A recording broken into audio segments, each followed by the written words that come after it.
My name is Richard Elmstadt, and I used to call this city home. If you live here long enough, the stench of this city seeps into your skin, and you have to get out. I lived here long enough, and then some. Long enough to get to know the people at the top, the politicians who line their pockets while the city decays, the vultures who take what they want while the rest of us go hungry. I'm a painter. I don't make much off my work, but I get by. I come from a long line of politicians, but I never wanted any part of that life. I traded the mansion on the hills for the life of a starving artist the first chance I got. I never regretted it. All the city reporters used to know my name. Some of them knew me for my work. Most knew me for my father. Carl Elmstadt, my father, was the leader of the beloved Cosmopolitan Party, and this past year he ran for mayor. He was running against Edward Raban, an old rival of his, and pledged to change the way City Hall did business. He was a natural leader and an honest man. He saw the city not for what it was, but for what it could be. Politics was more than a job for my father. It was his calling. He never took a vacation and always showed up at town halls, for better or worse. The people adored him. Even when he failed, they knew he was fighting for them. He was fighting to take the city back, and the vultures at the top weren't going to let him. The night it happened was nothing special. He was working from home, as he often did. That night was his last. A cold-blooded armed robber broke in and shot him.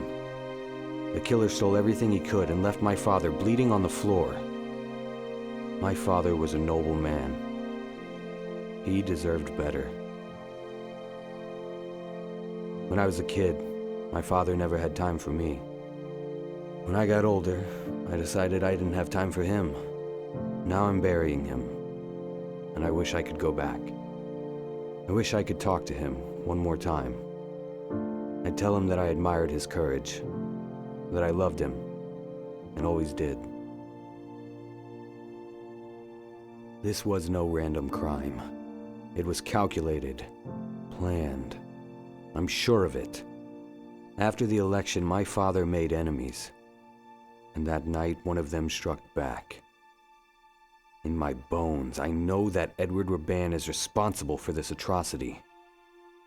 But I have to prove it. I don't have many friends in this city, but if there's one person who can help me at a time like this, it's Judy. I only hope she'll take my call.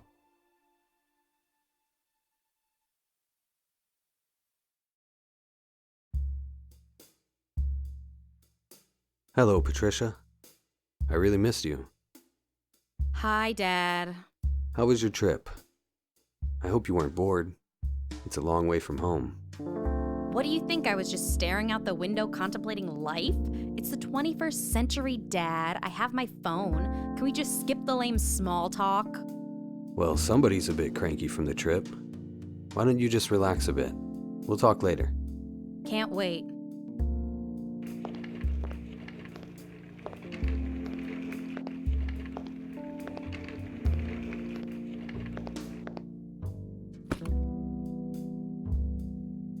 I have to find out what happened to my father. I know I haven't spoken to Judy in more than 6 years, but I need her help. I should call her as soon as possible.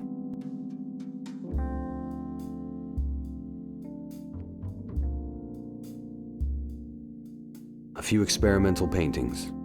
Not my best work. My work table where I keep my brushes, paints, and other supplies. My paintbrush. I'll take it.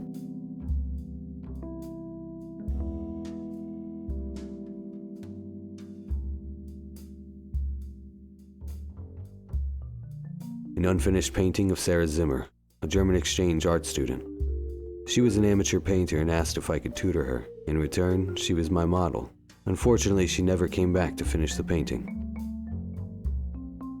A pair of scissors. What are they doing on the floor?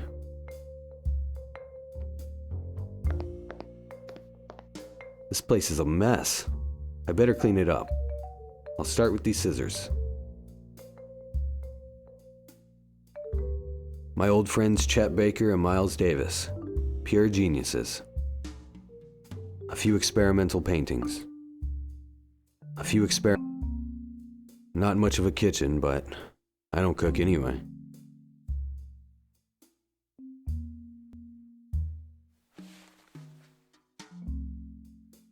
Why should I call her when she's here?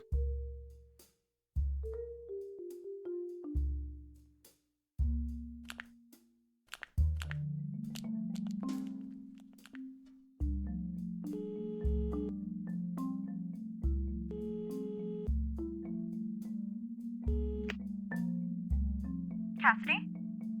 Hello, Judy. It's me, Richard. It's been a while. Wow, the great Richard Elmstead has decided to grace me with a phone call. Listen, Judy. I know you're upset with me, but I really need to talk to you. Talk about what? About my father's death. I need your help. Sorry to be blunt, Richard, but I haven't heard from you in 6 years. Now you want me to comfort you and tell you everything's gonna be alright? No, it's not like that. I'll explain everything. Go ahead then, explain. Not now. Can we meet in private? Fine. Come to my place. Thanks.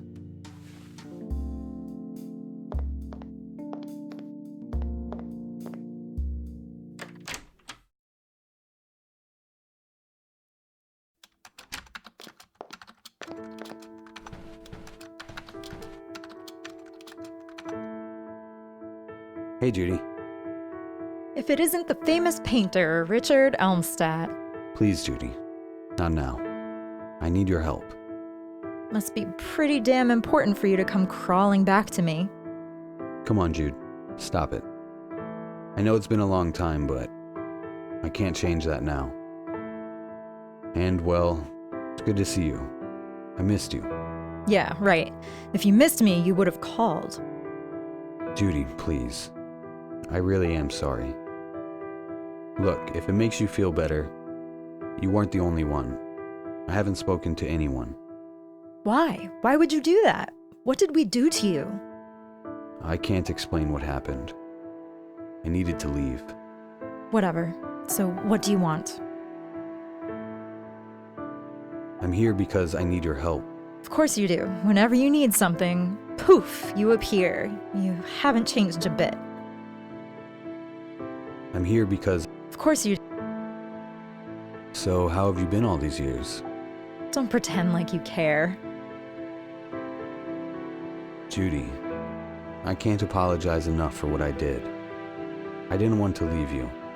I just couldn't be here anymore. You could have said something. You could have called. You just disappeared. I know. I was going through a difficult time. Don't act like the victim, Richard. We all thought you lost your mind. We thought you were... I know.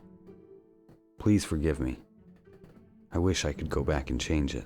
But you can't. Well, nice to have you back, I guess. You look good. Thanks. You too. I'm here because... What a surprise. I know you're not on the force anymore, but can you still track down anybody under the sun? You still got the system up and running? Yeah, I still got it. You're the only one who can help me.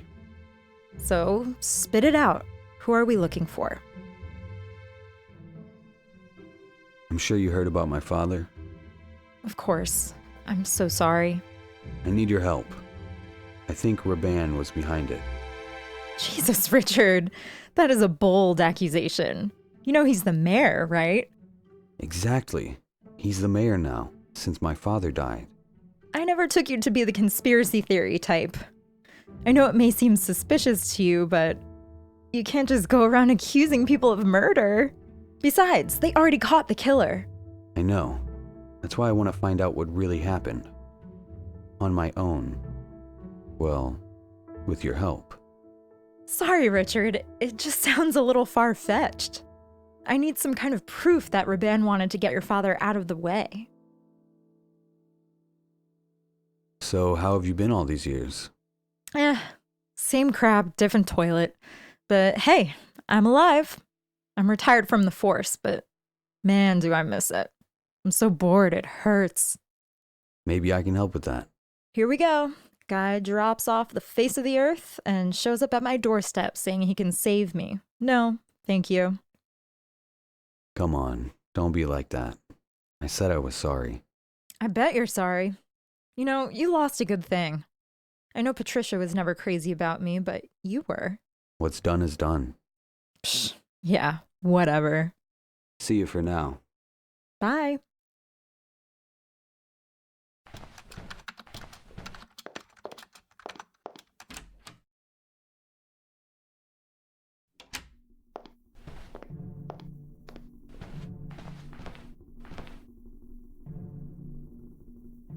I'm sorry, Father.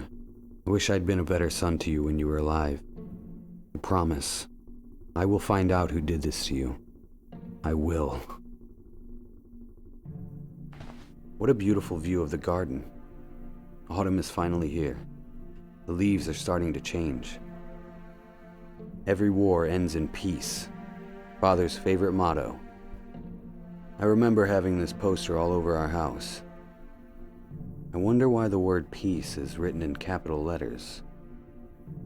Looks like my father finally entered the digital age.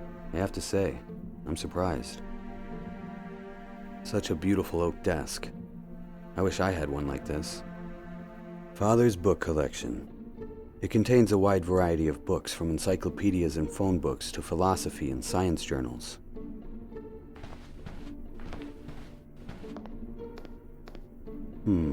Let me see. An old phone book. I'll take it. Never know who I may need to call.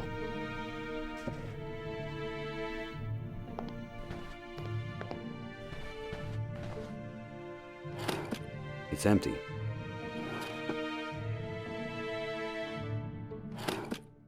Peroxide in his work office? That's unusual. I'll take it nevertheless. What a nice shelf. I've never seen it before, but I haven't been here in ages.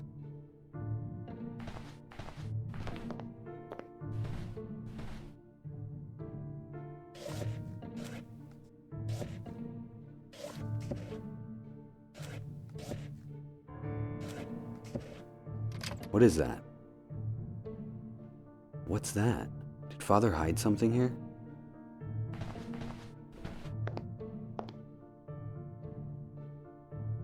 It's a sealed document. Why did Father hide it like this? An envelope I found in Father's office. I should open it carefully. These documents appear to be some kind of policy agenda. Let me see. Wow, this is huge. These documents detail my father's proposals for a wide array of new social programs. He called it Project Cosmo. He wanted to reinvest in the city's educational system with major building renovations and a new vocational school downtown. He had a plan to fight homelessness too. The city would build new shelters and partner with drug rehabilitation centers on a new work training program. He was going to raise the minimum wage and create a system that would offer healthcare to all city residents. It's ambitious to say the least. But how would he pay for it? Apparently, Project Cosmo also included an anti-corruption initiative. My father had located hundreds of millions of dollars in misused funds. This was money that was flowing to organized crime syndicates and, of course, right into the pockets of Edward Raban and his political cronies. This document identifies at least 24 politicians from both parties who were stealing money from the budget. Amazing. Raban must have found out about this and knew it would be the end of him. Could this be why he had my father killed? I wonder who else knows about this. I may be the only one. I should be careful with these documents.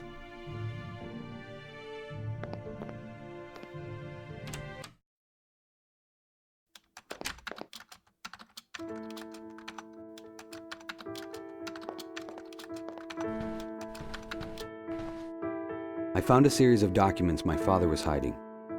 They outlined an ambitious plan for the city's future. And trust me, this would have been the end of Raban's political career. What was in the documents? A series of social programs that would improve the city's schools, fight homelessness, raise the minimum wage, even offer health insurance to city residents.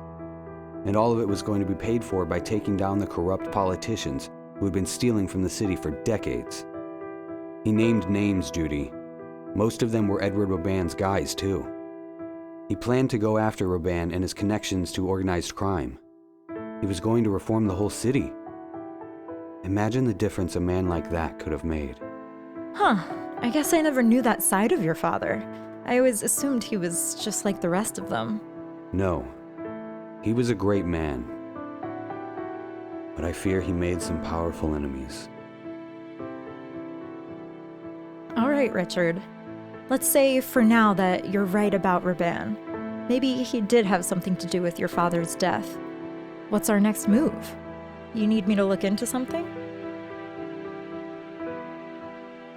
The public won't believe me unless I can prove what my father wrote in these documents. Think you can help? Can you dig into Edward Raban's past a bit? Maybe we can find something that links him to the corruption my father talked about.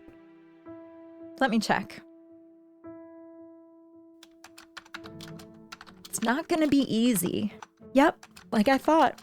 I can get you archived newspapers, police records going back a decade, maybe a few internal memos, but the good stuff is classified. Only one with access to the real Raban is Raban himself. So I'll break into his office.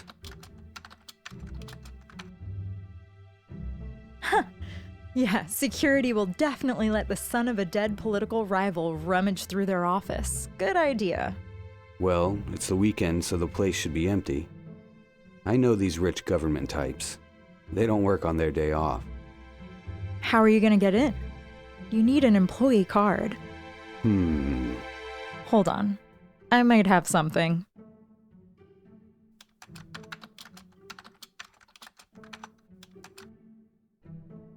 We used to call this the skeleton key. It's an access card like any of the government-issued ones for employees, but it's got a chip so you can adapt to any sensor in the system. Opens every door in the city. You're kidding. We used it for investigations that required a little discretion. We got into buildings like Raban's all the time. Pretty cool, huh? Shouldn't you give it back to the police? Please. The pension isn't what it used to be. I took a few things for myself on the way out. Can I borrow it? Maybe. What do we say? Please. Please and? Thank you. There you go. That's the Richard I remember. See you for now. Bye.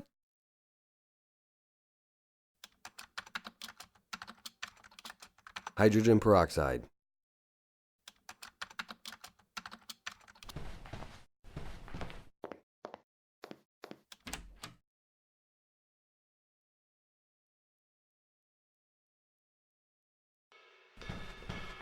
I better get to Raban's office as quickly and quietly as possible. Just a middle-aged woman doing her job. She's probably well paid if she's a receptionist for Raban's business. I can't just talk to her. She may recognize me.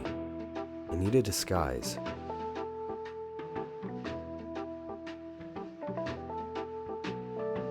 I cut the brush hairs from my brush.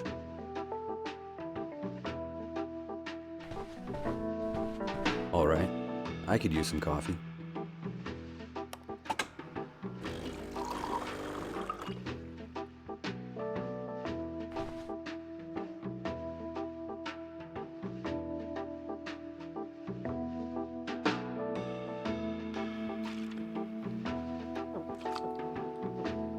Man, that coffee is strong.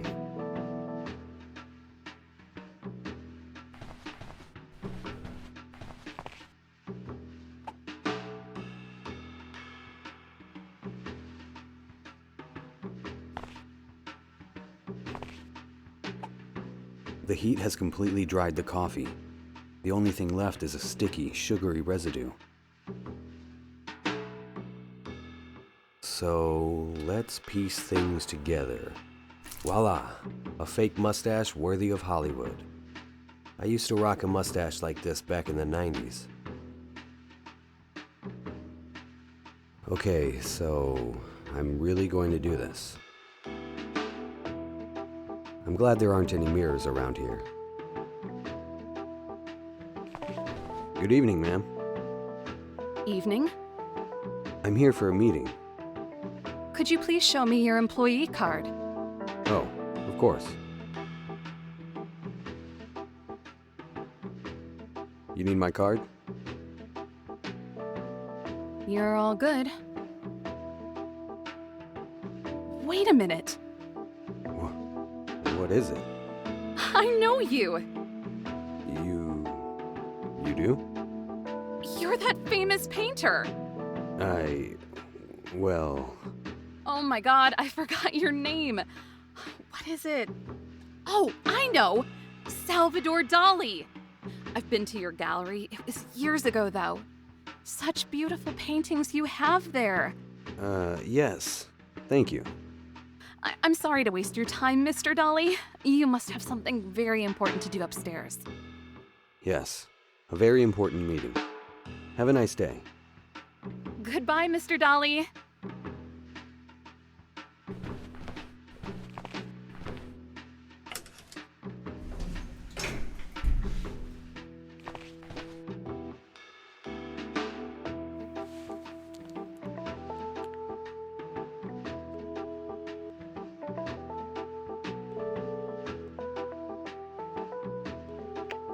Hi, Richard. What's up? Hey, Judy. I made it past the receptionist, and I'm in the elevator. Took you long enough. I had to disguise myself. I'll tell you later. So, where's the office? Let's see. Should be on the top floor. Thanks. I'll be in touch. Good luck.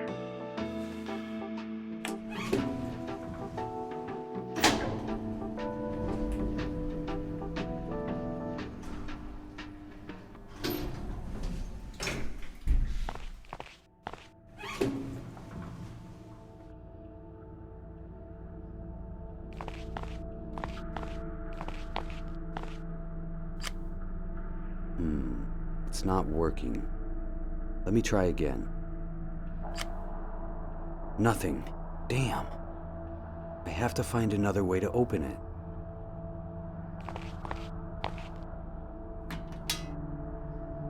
I'll try to cut off the electricity. Hopefully that will disconnect the door security lock. Oops. Looks like I turned off the electricity for the whole floor. I better act fast before someone comes. It worked. The door is open. Nothing useful here. How ironic. Urban doesn't represent America. He's poisoning this country. A huge window.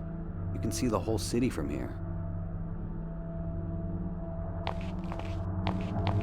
Urban's phone will really help me. I better bring this to Judy. Maybe she can track some of his calls. Urban's laptop. Nope, I need the password. There's no way I'll be able to crack it. I would take it with me to have Judy check it out, but it's fastened to the table. The phone might be all I need. I should leave before someone finds out I'm here.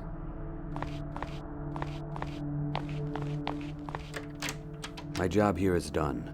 Better get out quickly before someone shows up. I'm telling you, that guy's out of his mind. I hear you, buddy, but you can't argue with the money. Oh no, someone is coming.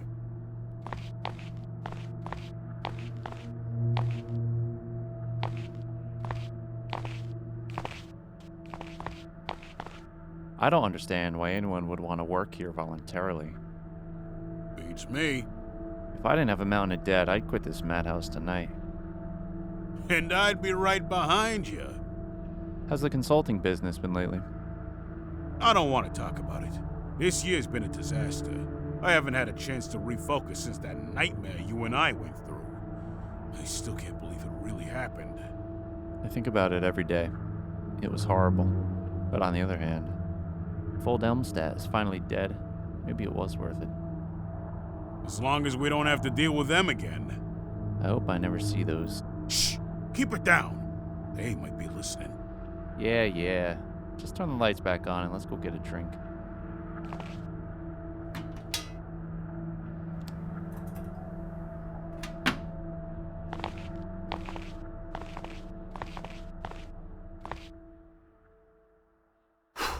That was close.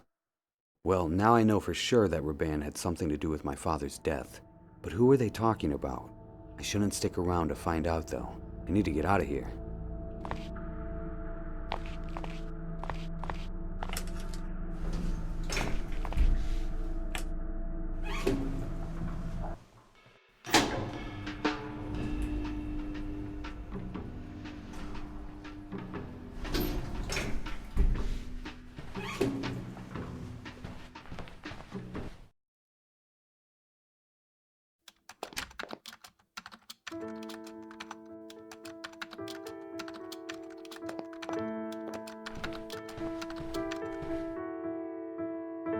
All I could find was his phone. That might be enough. Let's check it out. Okay, show me something good, baby. Show me something good. Looks like he only used this phone to call his family. Maybe a few people from the office, nothing out of the ordinary. So it's useless? Maybe he has a second phone. Doubtful. He's got anti-scan on this one, and that's illegal. He wouldn't risk putting that on a second device. Anti-scan? Aren't you scanning it now? Because I have the physical phone. You can't scan him wirelessly. I see. Sorry, buddy. I can take a closer look, but I doubt there's anything deeper than what's for dinner calls. Okay, well, give it back to me then.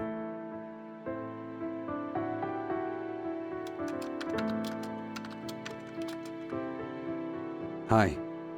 You're back. What can I do for you? I heard a strange conversation between two men outside Raban's office. They said they were glad my father is dead because they were afraid of them. Any thoughts on who they are? Could be anybody. Unless... No, that would be insane. What? Tell me. There was a string of cases not unlike your father's murder back in the 80s.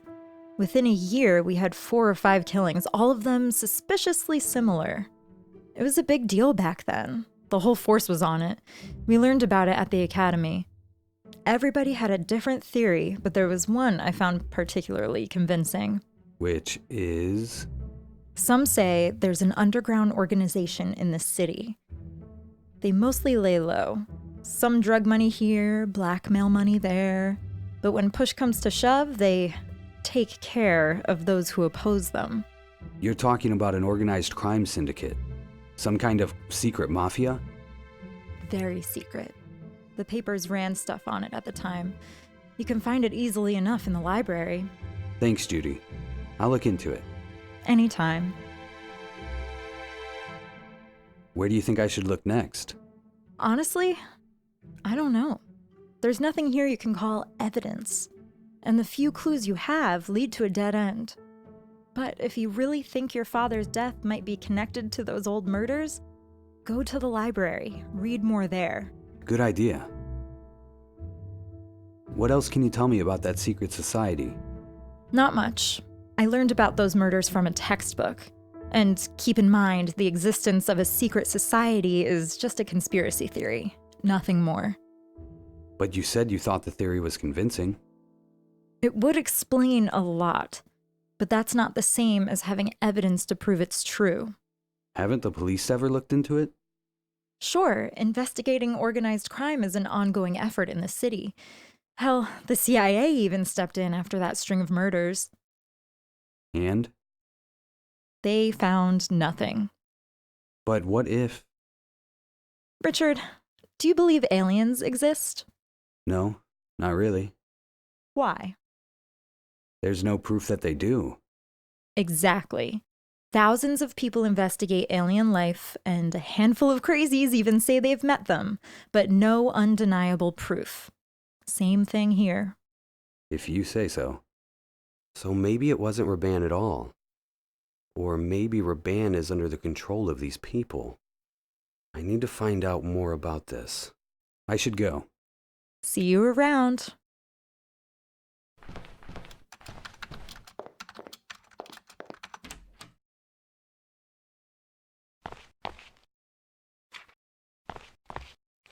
Good afternoon. Hello there. How may I help you? I'd like to use a computer. Of course, sir. May I please see your library card? I actually don't have one. But I need to use a computer. It's urgent. I am sorry, but the computers are for members of this library only. I'll be quick, I promise. I can pay you.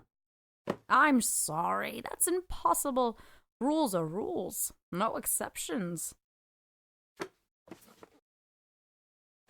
Okay, I'd like to sign up for a library card then. I apologize, but you'll have to wait until tomorrow. Why is that? Because the only librarian who can register new members is Hillary, and today is her day off. You're kidding. Is there any way I can access a computer without a card? Sorry, dear. No. What can you tell me about this library? This building has a long history. One of the men who helped build this city founded it more than 200 years ago. That's impressive. The library does need renovations, though. When Elmstadt was running for mayor, he promised a new wing would be constructed. I am so sad he passed away. So am I. Tell me something about yourself. Me?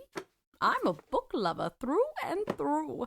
I've worked here for more years than I care to tell you. I love it here. I wouldn't change my job for anything in the world. Don't say that too loud, or your boss will hear and take advantage of it. No, I'm not afraid of that. He's a very sweet young man, like yourself. Thank you, ma'am. I have to go now. Goodbye, dear. Excuse me. Yes? What are you doing? Can't you see I'm rather busy? I apologize, sir. Can I help you somehow? Pfft, I deeply doubt that. Why is that? Because no one can help me, unless you're a psychic. What do you mean? I am looking for something that is impossible to find. I see. Let me help you, please. But you have to tell me what it is you're looking for. I am looking for a woman I met more than 10 years ago. And these are... Phone books, yes. All I know is that her name is Mary. That's all you know? There's no way you'll be able to find her like this. There are dozens of phone books here, and each must have hundreds of Marys in them. And I call each and every one of them. Well, you were probably right. I don't see how I can help. If only I had an older version of these phone books. They used to organize them by district, and that would be much easier. I know she lived in the Fleetwood district. I'll see what I can do. See you for now. Bye. Here, sir. Try this.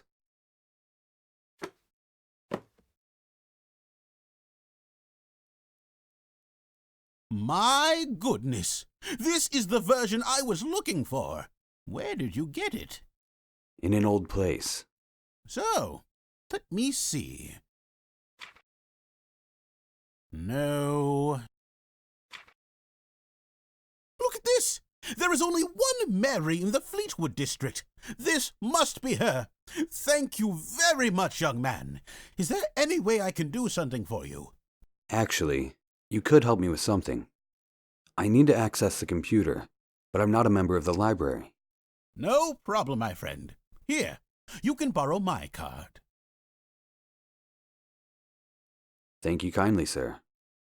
I can finally call her now.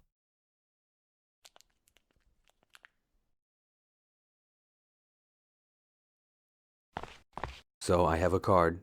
Can I use the computer now? Of course, dear. Let me see.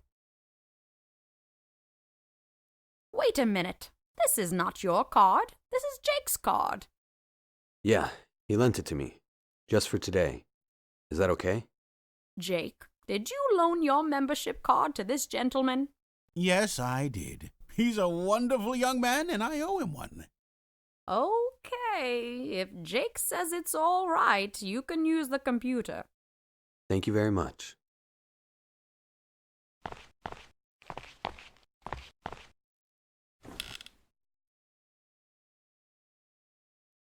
Here's something. February 1983. Will the killing ever stop? Last night, another politician was found dead. Stephen Broadman, a top advisor to the mayor, was murdered in his summer home just a few miles outside the city. This marks the 6th murder in 2 years of individuals connected to the mayor or the city council. Detective Howard J. Proctor, the head of the investigation, said in a statement, "We are working with our best men, and I can assure you we are very close to ending this madness." Detective Proctor declined to comment on whether the killings might be politically motivated, or if the police have discovered any other connections between the murders. Interesting. I better find out more about this Detective Proctor. He may have some useful information. First, I need to find out where he lives. There's only one person who can help me with that.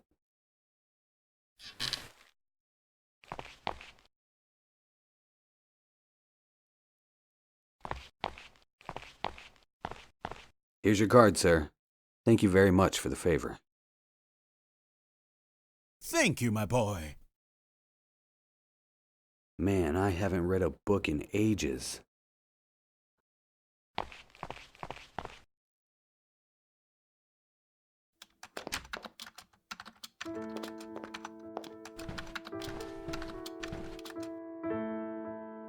Hey, Judy. Can you run a name for me? Who is it? A detective who worked on the old murder cases from the 80s. His name is Proctor. Heard of him? Proctor. Sounds familiar. I want to pay him a visit if he's still in the city. Can you get me his address? Just a second. Alrighty, Howard James Proctor, former detective, studied criminal justice, okay. Married, wife deceased, blah, blah, blah. Yep, here it is. Got a pen handy? It's 76 Maple Street, apartment A. Thank you, Judy. I owe you one. You owe me a few now. Good luck.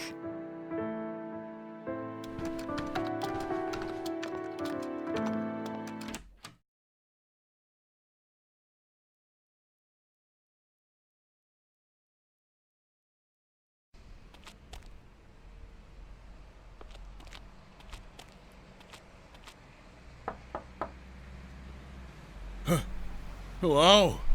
Who's there? Are you all right? Help me, please. How can I help? I'm having a seizure. I need my pills. I'll call an ambulance.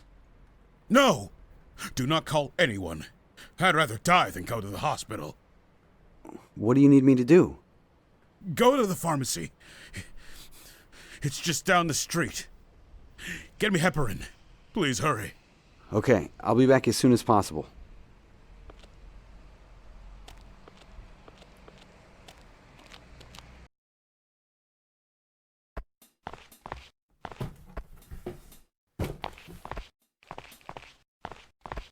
Good afternoon. Hello. What can I do for you? I need medicine. Heparin. Right away. Do you have a prescription? No, I don't. But a man is in serious danger. Yeah, sure. A man is in danger. Never heard that one before. What? We don't just hand out drugs to junkies here. You need a prescription. You don't understand. It's not for me. This man could die. No prescription, no medicine. I'm sorry. I should go now. Goodbye. Hi there. What do you want? Just saying hello. You don't have anything better to do? I should go. Fine. Looks like this guy is stocking a new shipment. He's being a little rough with those boxes, though. He should be more careful. Hi there. What? Hi there. What?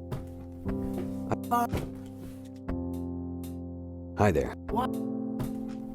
What can you tell me about this pharmacy? It's a pharmacy, same as every other one in the city. The truck drops stuff off, I bring it in.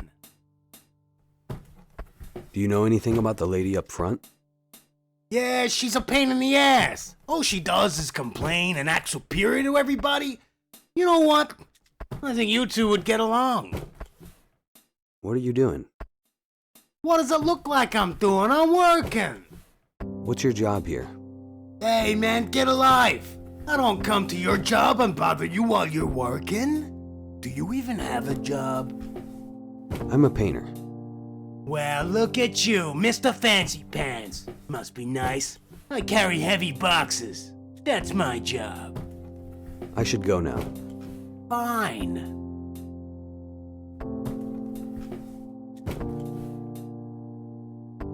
I have nothing to say to him at the moment.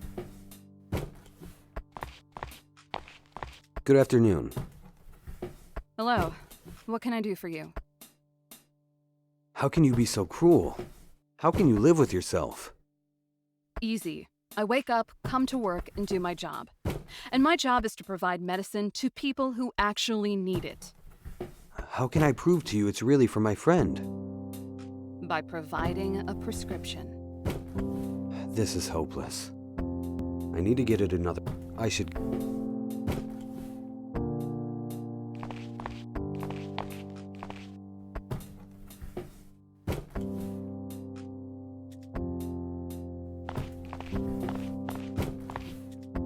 Here.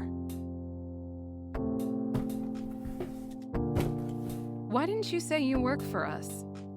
I'm happy to say you passed the test. What test? I'm the regional pharmacy inspector. You didn't sell me the pills, which is correct. You shouldn't sell anything to anyone without a prescription. Keep up the good work. Oh, thank you. Although I do have a friend who needs his heparin. That won't be a problem, will it? Of course not. I have it right here. Thank you. I'm giving you a perfect score on this review. I should go now. Goodbye.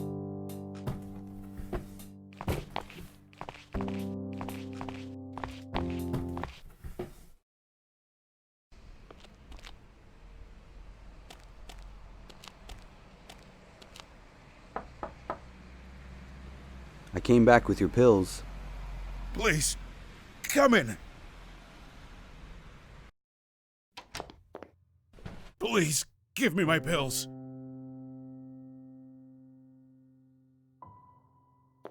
Here you are, sir.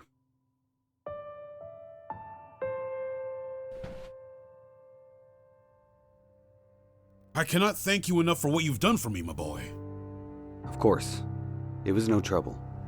If you hadn't passed by, I don't know what would have happened. Please, have a seat. You're not one of those Jesus freaks, are you? Or here to get me to sign a petition against war in the Middle East? Because I'm so very tired of those people. No, nothing like that. So, what brings you to an old, lonely man's home? You're not a thief, I know that much. Or you would have ransacked the place and left me for dead. No, I just came to ask you a few questions. Very well. Let's have a seat then. Thank you.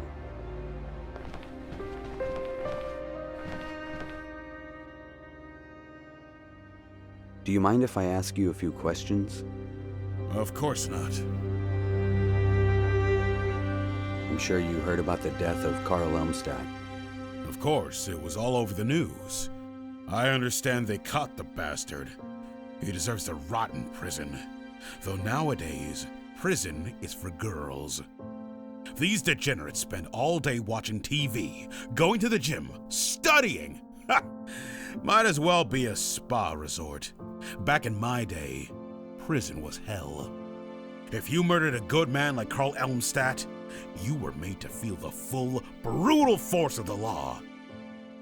Who's Elmstadt to you? I'm Richard Elmstadt, his son. Oh, I'm so sorry, my boy.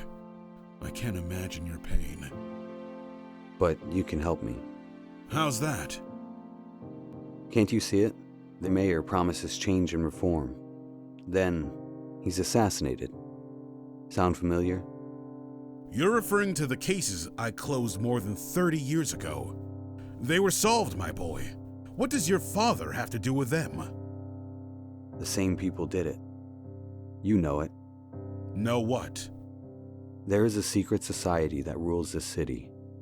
They're not elected. They exist in the shadows. You're drawing conclusions based on conspiracy theories. Am I? Either way, your father's case is closed. They caught his killer. What else is there to do? I can't let them get away with this. And you plan to reopen the investigation all by yourself? That's madness. Help me or don't. You can't change my mind. I was a young man with crazy ideas once, too. If some old man told me it was impossible, I told him to shove off, and did it anyway. Very well. I will help you if I can. This was no ordinary break-in. It was a planned assassination, just like in the cases you worked so many years ago. Those cases are closed. Cold-blooded thieves in the night, nothing more. But you don't believe that. You're not on the force anymore. You don't have to lie to me. At this point, you're only lying to yourself.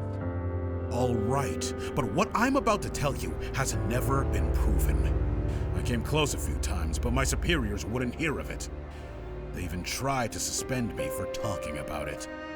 I'm listening. There is a group of people. They rule this city from the shadows. They control everything. If you step out of line, they will kill you. I knew it. As I said, I could never prove any of it. No one was allowed to investigate any case relating to the matter. I had to turn a blind eye. I had to carry on as though I knew nothing. But who are these people? Are they mobsters? A secret society? I really don't know. I only know they exist and that they've been here for decades. You must know more. There were rumors that they moved through the city using underground tunnels, but that's impossible, and I never found any reason to believe that was true. That's all I know, my boy. Thank you, sir. This has been very helpful. What about those murders you investigated back in the 80s? They were similar to my father's case, weren't they? Somewhat. Tell me what you know. Please. You caught 4 of these murderers. They must have told you something. No one said anything. Most of them died before I had the chance to question them. I believe there is only one still alive, but... What? It's pointless to speak to him. Why? Who is he? His name is Michael Coltrane, but everyone just calls him Crazy Mike. Spends all day rambling about aliens or monsters or some nonsense like that. After we arrested him, we had him institutionalized. What can you tell me about this Crazy Mike? He was once a very talented assassin. Killed a lot of politicians across South America and Europe in the 80s. His psychiatrist claims he had an epiphany. He suddenly realized the horrors of his profession, and snap! He couldn't take the guilt. He went insane. Is he still in the same prison hospital? As far as I know. Why? I want to talk to him. And what do you plan to do? Kick down the door and demand to question a lunatic? They'll lock you up with him. You can't just visit a place like that. And even if you do see him, he won't tell you a thing. I can still picture the crazy look in his eyes when we busted his apartment. And the smell! He hadn't gotten up off the floor in a week. Pissed all over himself. Couldn't even speak except for some gibberish about the monsters. He was terrified. We never could get a confession out of him. Couldn't even get him to say a proper sentence. I can't imagine they cured him in that hospital. Still, I need to speak to him. It could help me a lot. You can try, but I wouldn't if I were you. You were a detective once, weren't you? Yes, I was. Why do you ask? I've read a lot about you. Oh, you have you? I didn't think anyone gave a damn about the old schoolers. You were a hell of a detective back in the day. One of the best. I don't know about all that. It was a job. I did it better than most, I suppose. I appreciate your help. Of course. Thank you for your time, sir. I'll let you be now. No trouble at all. It was a pleasure to meet you, Richard. Good luck with your investigation. And thanks again for helping me. You're a good man. Don't mention it.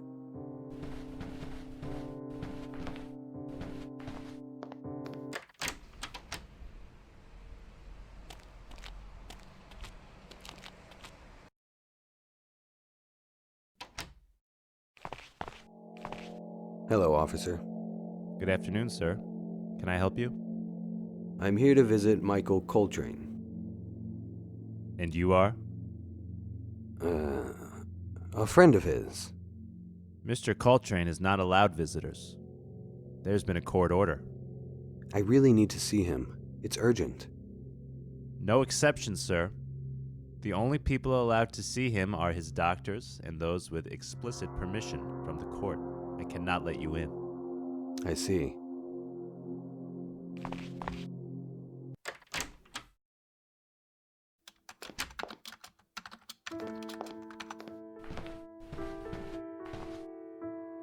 Hey, Judy. Hello, Richie. I need you to help me forge something. Again? You're really enjoying this newfound life of crime, aren't you? I prefer to think of myself as a detective. And where do the clues lead today, Sherlock? Prison hospital. I want to talk to Michael Coltrane. Michael Coltrane. Michael Coltrane. Crazy Mike? That's the one. You know him? Of course, he was a modern-day Jack the Ripper. At least that's what the papers called him in the 80s. You want to talk to this guy? You're insane. Thanks for the encouragement. Just saying, he went on a killing spree through the city. What does he have to do with your case?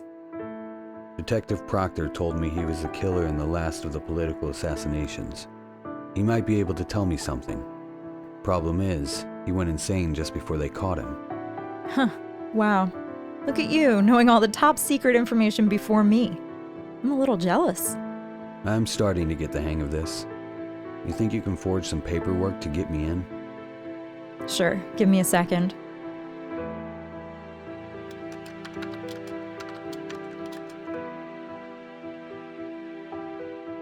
This should get you access to most of the prison wing. It's a clearance pass for a visiting psychiatrist. The guard won't look twice at it. Just don't forget, your name is Dr. Frank Villarmo. You're my hero, Judy. What would I do without you? You know, not many people would help someone like me. Not after I left everyone I love. After I left you. Richard, I don't know if I can ever forgive you. I hoped that you would come back one day, but when you disappeared, that hurt. That hurt for a long time. Seeing you again is a little like picking at the scars, you know? If you want me to leave... No, stay. I need to know why you left. I need to hear you say it. I told you. I had my reasons. Richard, I don't care what you say. Just don't avoid the question anymore. Why did you leave? It happened gradually. I felt myself pulling away from everyone, getting further and further.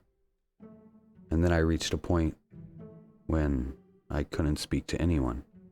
Why not? I was depressed. I would lie awake all night, unable to sleep.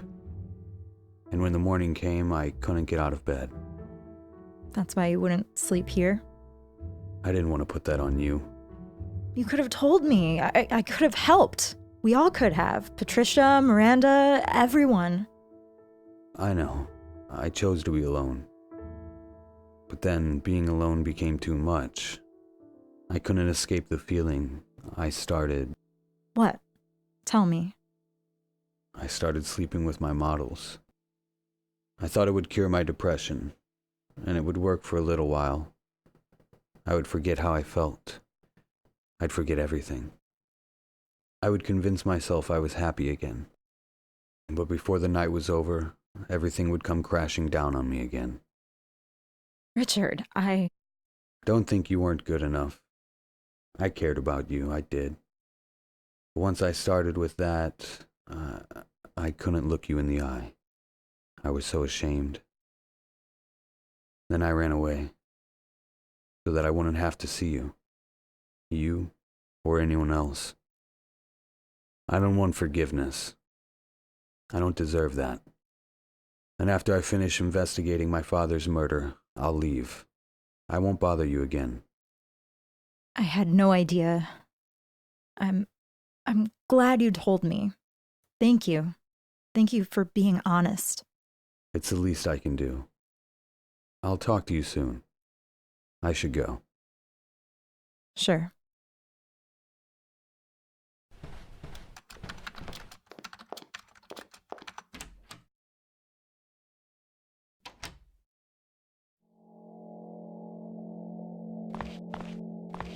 Hello, sir.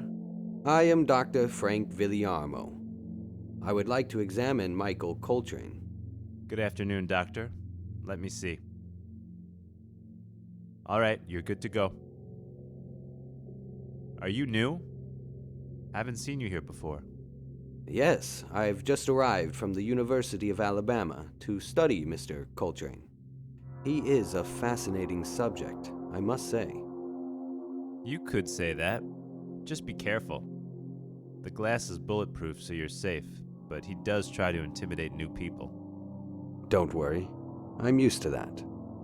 Can I be honest with you, Doctor? Of course. This guy is mentally ill. I mean, seriously deranged. I don't understand why you're all so fascinated by him.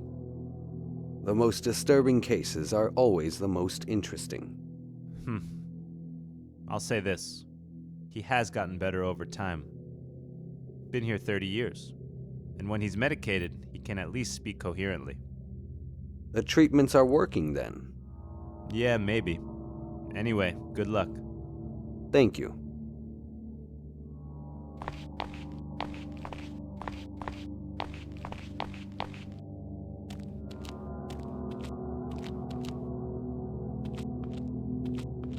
Hello?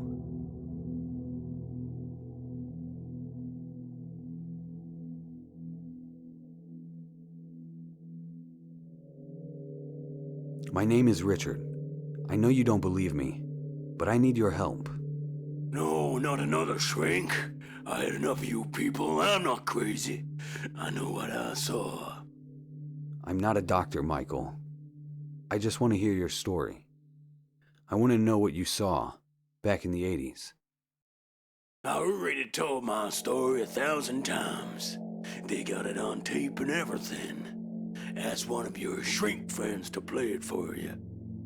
I told you, Michael, I'm not a doctor. Yeah, right. Ain't nobody come through here but doctors and guards. Beat it, Doc. You're right. I'm not supposed to be here. I forged documents and snuck in just to see you. My father was killed. I don't know you. I don't know your father. Not my problem. He was killed by the same people who hired you all those years ago. And what do you want from me? I can't help you. You're the only witness still alive. You think I know something? I know something happened to you. You're not the same man you once were.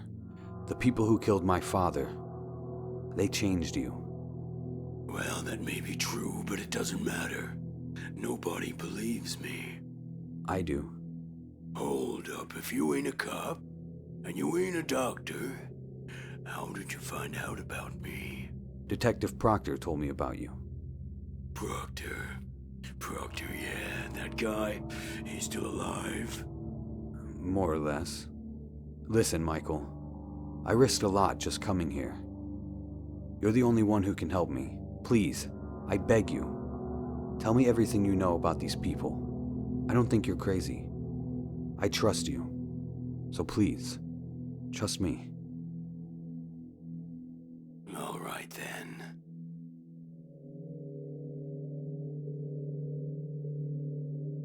Tell me exactly what happened. I remember like it was yesterday. By that time, I already had 3 kills in the books and a nice pile of money in the bank. So I said to myself, that's it. I'm done. Then this guy, all dressed in black, shows up one day, says he'll pay me 800 grand to kill some guy. He puts 100 grand in cash right there in front of my hand and says, this is just for listening to me. You'll get the rest when the job's done. So I agreed. I'd do one more job. Who did you have to kill? The target was some guy I'd never heard of, but apparently he was famous. Some kind of president of the Peace of America organization. Tyler Green, if I remember right. To this day, I don't know why this hippie was so important. Tyler Green was the man who inspired my father's entire political philosophy. The pieces start to fall together. So I did the job. The guy in black said to meet him in this shack way out on the outskirts of the city. He asked for pictures, for proof. Oh God, no, not again. What's wrong? I'll see it again. No, get out of my head. Michael, look at me. Oh, I'm sorry. Sometimes I have these seizures, as the shrinks call them. Are you okay to keep talking? Sure, where was I? Oh yeah, the guy in black says how satisfied they are with my work. Says they got my money right there. But first, he wants to sit and talk. He says they want me to work for them full time, but doesn't say who they are. By this point, I don't really care. Mafia, CIA, the Russians, whatever. I just wanted to get my money and get out of there. And then it happened. The room was quiet. Kinda like this room right now. But then it got too quiet. No sound at all. He started talking again, but his mouth was closed. What do you mean? God help me, I never experienced anything like it. He told me they needed me. They wanted me to be one of them. Who were they? I don't know, he just kept sending his thoughts to my head, and I heard every word just as I can hear you now.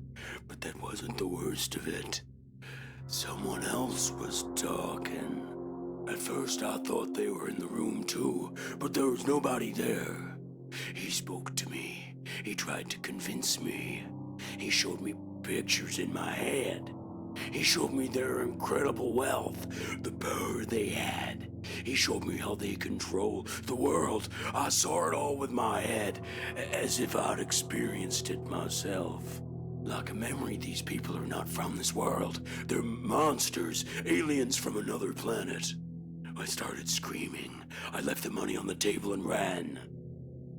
And the whole time I was running, I could hear the voices in my head. The voices started speaking some nonsense language, whispering like they were right next to me. I went back to my apartment and lay on the floor for what must have been days. Do you still hear them, Michael? I heard them for a week or two after that.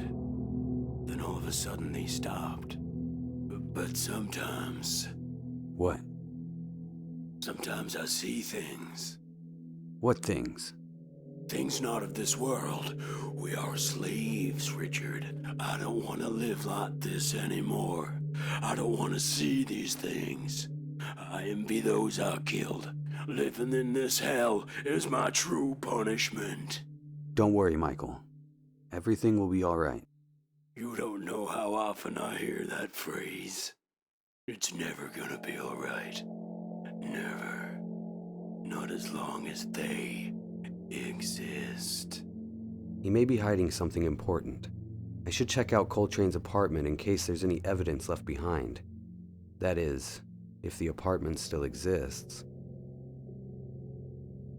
You've been locked away a long time, so you probably don't know. But you're kind of famous. You were one of the best at your job. Some might even say you were a legend. Me? A legend, really? Look, I don't condone what you did, but I am impressed you managed to get so close to so many important people. Politicians, world leaders. It's not easy. I was good, wasn't I? But I hated every second of it. So why did you do it? The money, why else? 800,000 to kill one car? People on the street kill for a few dollars. I thought of myself as a higher class of killer. But a legend? I never thought I'd be a legend. That's it for now.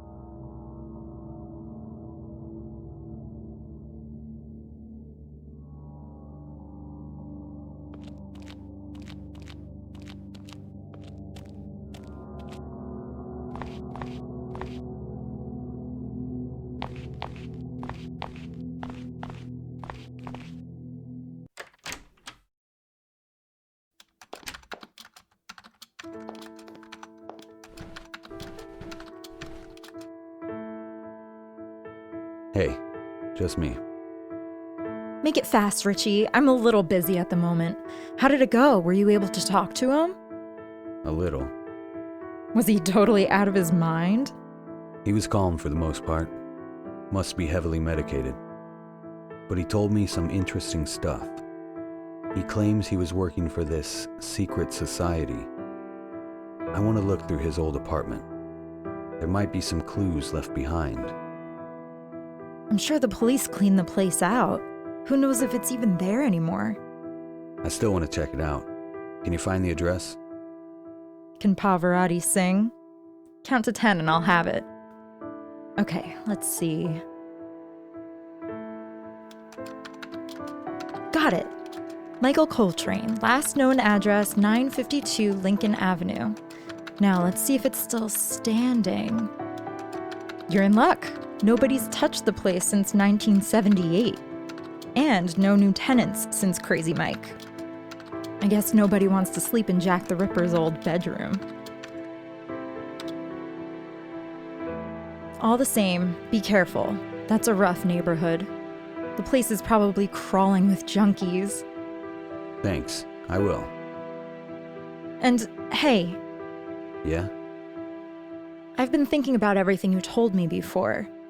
I want you to know I'm not mad at you. It took a lot of guts to tell me all that, and it wasn't easy to hear. But I forgive you. Thanks. That means a lot to me. I don't want you to disappear again after this. I don't have a lot of friends, and I could use one to talk to now and again. I'd like that. Anyway, here I go getting sentimental when you have a case to solve. Have fun at your crack house. Yeah, I'll try. Talk to you soon. I'll be here.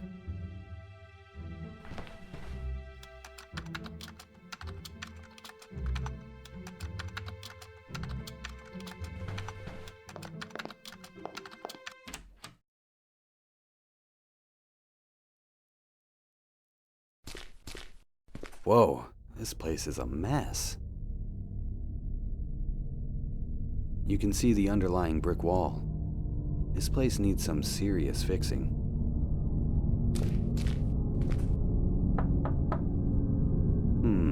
It seems hollow.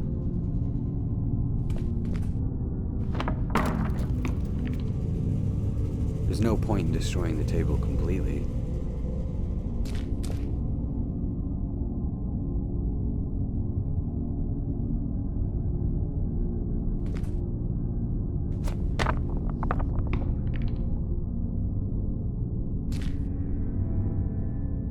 something in here. Look at that. A map. A map I found in Coltrane's apartment. It looks like it leads into the woods. It shows the coordinates of the hut where Coltrane held secret meetings with those people, whoever they are. At least I hope that's where it leads. I don't need to carry that around anymore.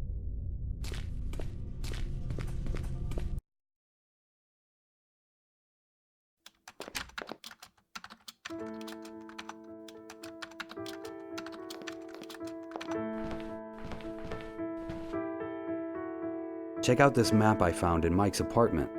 A map of what? I think it marks the location of Mike's meeting spot with this secret society.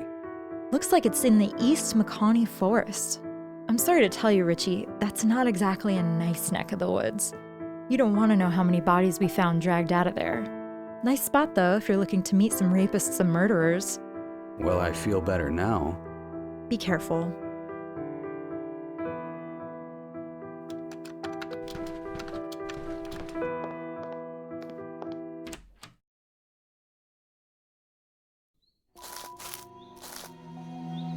I'm not gonna lie. This place gives me the creeps. I bet no one has stepped foot in this part of the forest in years.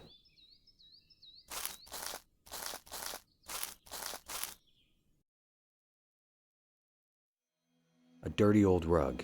Not even a dog would sit on that. A small piece of rope. I'll take this piece of rope.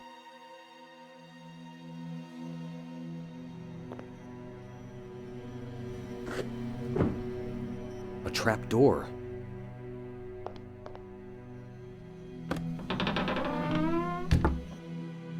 Well, well, well. What do we have here? A secret door. I wonder what's down below.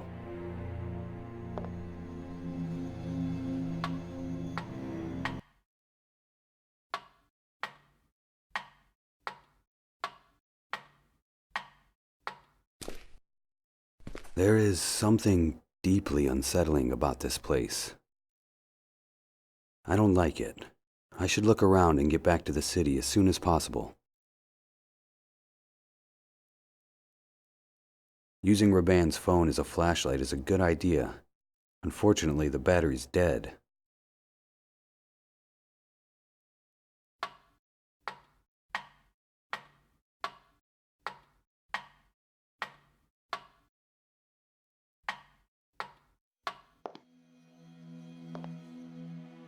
A small stick, and what looks like a wax block from a do-it-yourself homemade candle kit. I might find a use for this wax block and that wooden stick. A regular wooden board. Surprisingly dry, considering the humidity. A solid wooden board. I'll take it.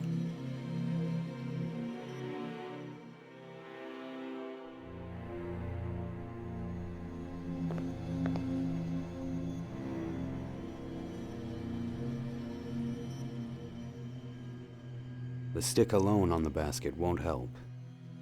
The stick... This is a good idea, but the wax is too hard right now.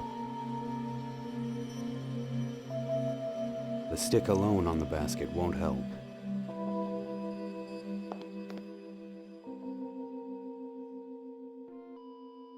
The stick alone on the basket won't help. I could put that in the basket, but it won't help.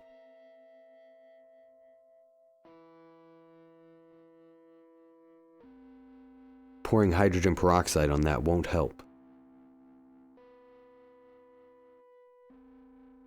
Using this on the wooden board won't do anything. The stick alone. The stick. Richard, this is a bad idea.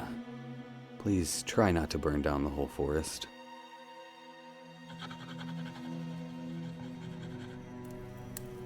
I actually made fire.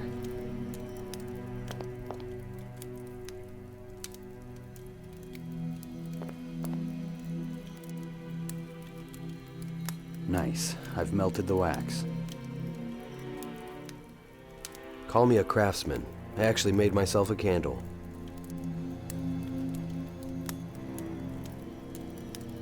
Now that I've lit the candle, I can put this out. I don't want to be responsible for a forest fire.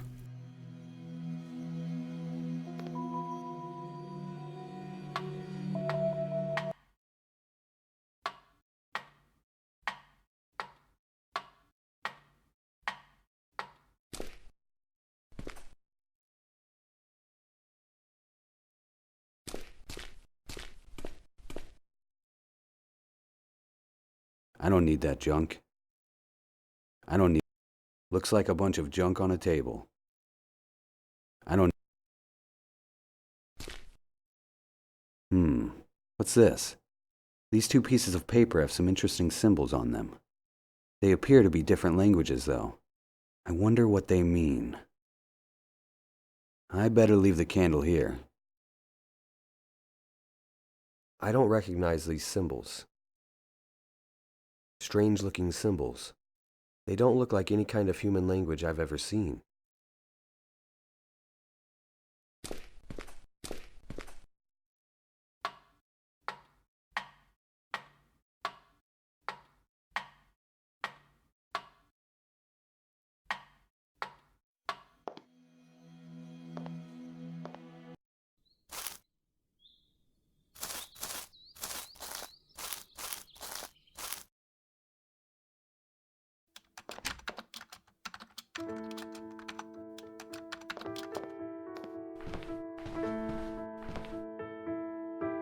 Have you ever seen these?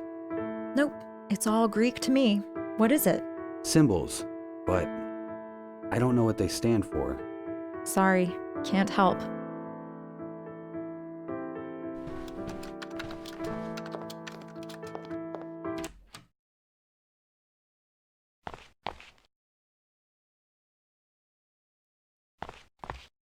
I'm sorry to bother you again. Can you tell me anything about these symbols? Why, of course. These are ancient Sumerian symbols. Cuneiform, to be more precise. One of the oldest forms of writing. Wow, you really know your stuff. Are you able to read them? I recognize what they are, but I have no idea how to read them. That's okay. Thank you anyway. This has been very helpful. Okay, this is helpful. Those symbols are Sumerian cuneiform. I should look into that. No point in asking Judy for help with this. She's as much of a history buff as I am a sports fan. I'll do some research on my own.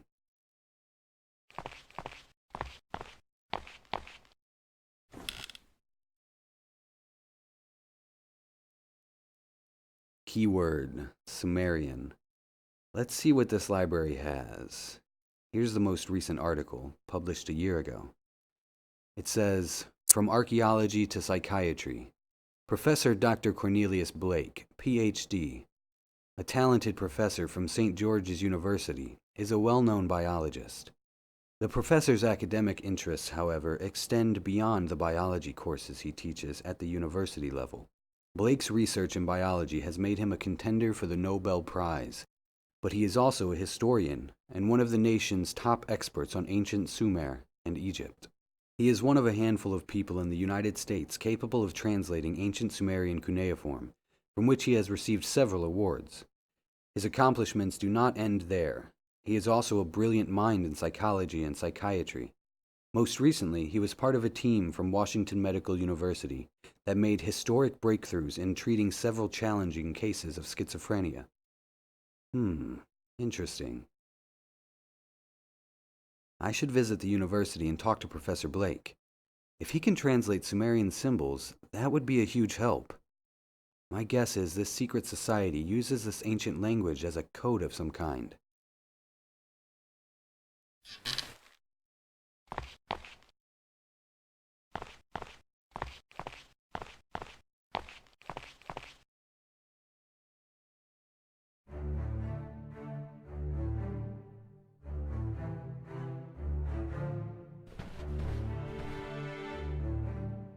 I don't need that.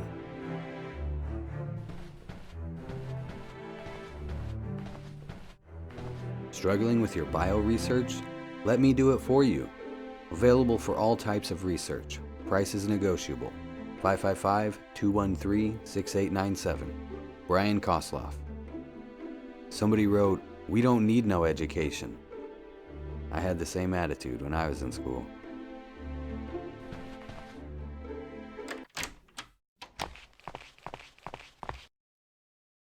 Hello, Professor. Good afternoon. My name is Richard. Do you mind if I ask you a few questions? I'm a bit busy at the moment, but seeing as how you've already interrupted me, what can I do for you? I've read some very interesting things about you. Is that so? What about? About your work. You've published papers in an extraordinary number of fields. History, anthropology, biology, psychology. You exaggerate. I just helped with the translations. Once you know a language, you know it in every subject. And one time I helped a few people suffering from schizophrenia. That's all. Wow, that's still very impressive. It's an honor to speak to someone like you. Oh, please.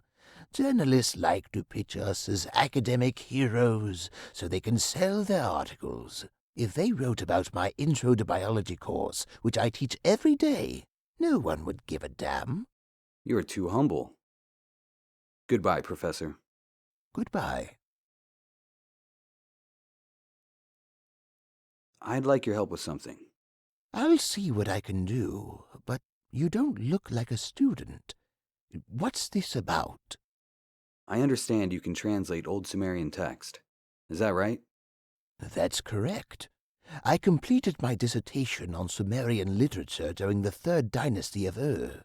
But I'm sorry, I don't offer tutoring on the subject.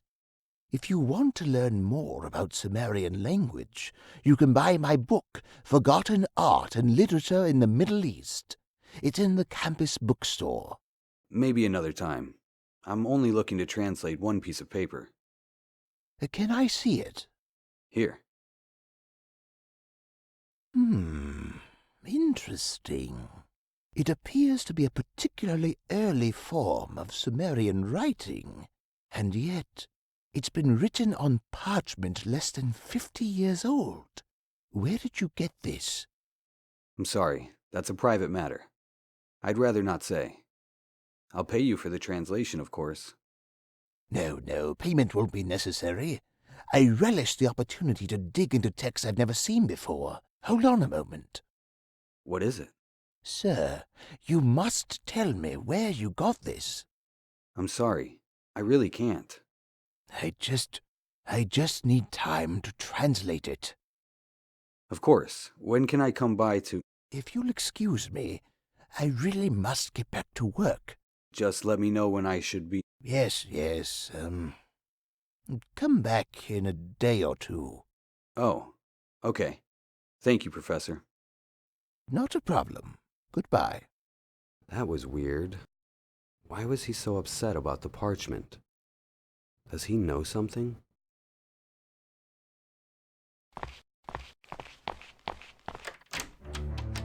I better call Judy and have her check him out.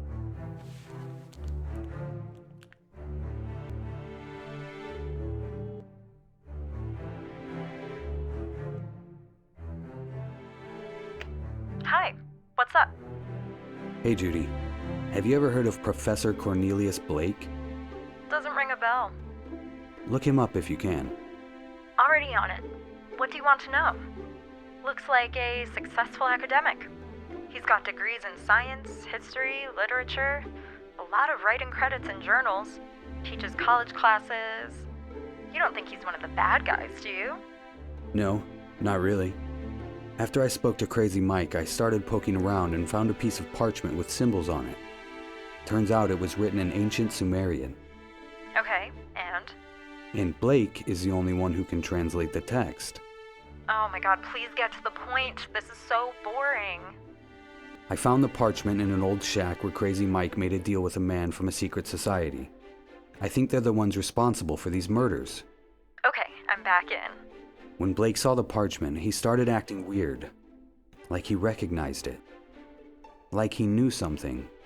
Interesting. What do you need from me? Take a closer look at him. I don't know, try hacking the campus closed-circuit cameras or something. He's drinking coffee right now? He takes it with milk and 2 sugars. Hold on, make that 3 sugars. Wow, you're too good. You're right. I am too good for you. Stop trying to butter me up. Yeah, sure. Thanks, Judy. Let me know if anything happens, okay? Oh god, he's on his 4th pack of sugar. Are those Splendas? Jesus. Judy. Yeah. I'll call you if the boring old professor does anything. Thank you. Let's call it a day. I better get some rest.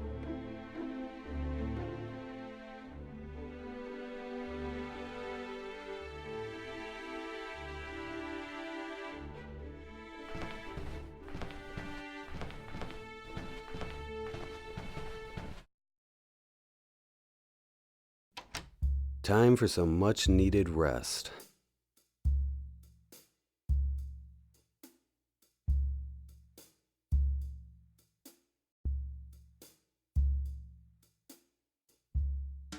Good morning, sweetheart. Hey, You sound tired. You sleep all right? I guess. Well, actually, there was something I was thinking about last night. What? What happened to you back then? You know, when you got all weird and Patricia. I never got a straight answer from you. It's been years and I was just a kid. I didn't know what was going on and I've been afraid to ask you. I think about it a lot. You were like a different person. It was scary, but I'm not a kid anymore. Whatever it is, I can handle it. Why are you so curious now? Mom mentioned it the other day and I started thinking about it again. I know I can be a pain in the ass sometimes, but I love you. We all care about you, even Mom. She worries you're gonna end up as a drug addict or go crazy or something. You don't have to worry about me. I don't do drugs. And I'm in a much better place now. I just had a bit of a crisis. That's all. It happens sometimes when you're older. Like a midlife crisis? When guys have a midlife crisis, they start drinking or gambling or they buy a Porsche. They don't disappear for months or years. You cut yourself off from everyone. Even Judy didn't know what happened to you. I still don't see what you saw in her. Smart-ass bitch. Watch your mouth, young lady. Judy was a good friend of mine. Don't talk about her like that. I'm just glad you're not with her anymore. She was bossy. You never used to let anyone boss you around. I let you boss me around. I'm allowed to. I'm your daughter. And you're avoiding the question. What happened? Can't you tell me? Yes, of course. Just not right now. I gotta go, okay, honey? Yeah, fine. Just trying to talk to the invisible dad. I'm sorry I haven't seen you much lately. I will soon. I promise. I just need time to figure something out. Don't worry, Dad. I'm used to it. I have to do my homework anyway. I'll talk to you soon. Yeah, okay. All right. Hopefully Professor Blake has done some translating overnight. I should pay him a visit.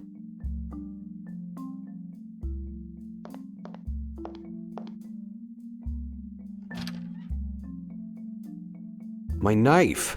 I've been looking for this for weeks. I wonder why it's in here.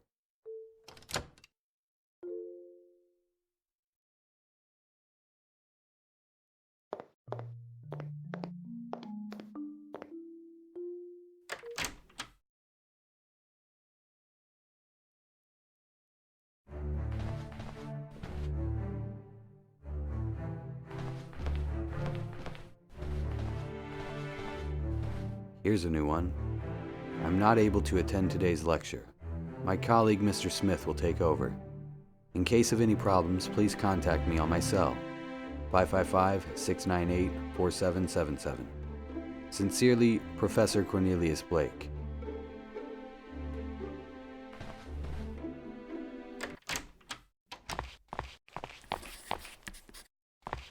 Hello, Professor. Oh, it's you. Were you able to translate the symbols? You need to give me more time than that. I'm sorry. I don't mean to be rude. It's just very important to me. Well, I'm a very busy man. You'll just have to wait. When will you have time to translate it? I don't know. Maybe in a few days. Can I take it for now then? I'll bring it back once you have time. I'm sorry, but I left it at home. I see. All right. No problem. I'll come back another day. I'll let you work for now. Goodbye. Very well. Goodbye. Left it at home? My ass. I bet he's already translated it and he knows something. I need to lure him out of the office and search the place.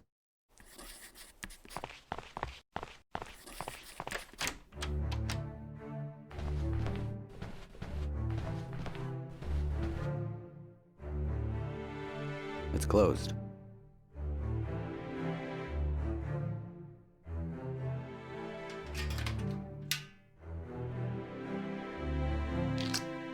There was a loose wire. I didn't even have to pull very hard on it. There's nothing else I can do with it.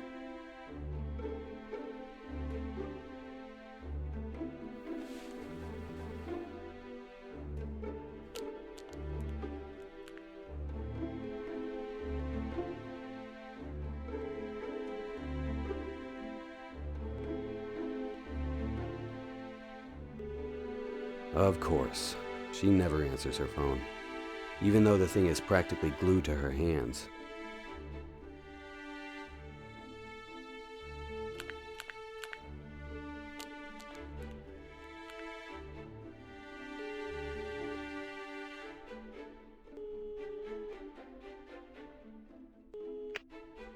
Hello? Professor Cornelius Blake? Yes? Who is this? My name is Jason Truman, one of your bio students. Something terrible happened in the classroom. Please, Professor, we need your help. I'll be there as soon as I can. Thank you, Professor. It worked like a charm. Now I just need to find a place to hide.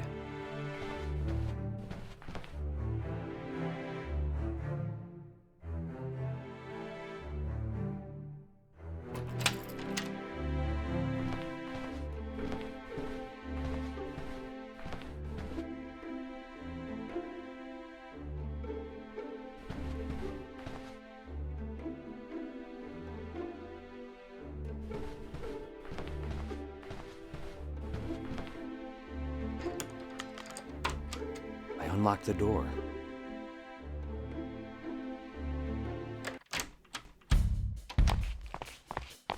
All right, I don't have much time. I'll look around quickly and get out of here.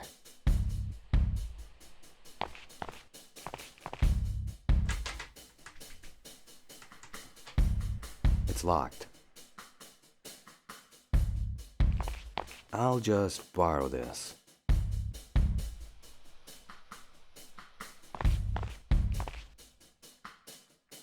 Look at that. He actually translated the symbols.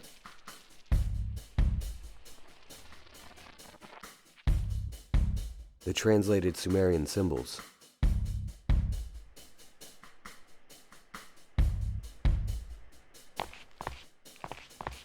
It looks like a vial with blood and a dry skin sample. Blood and skin samples. I better take it.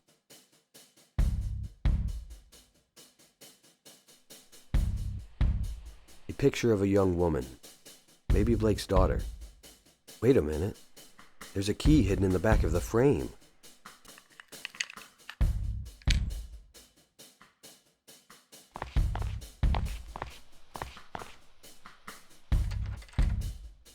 I unlocked the door.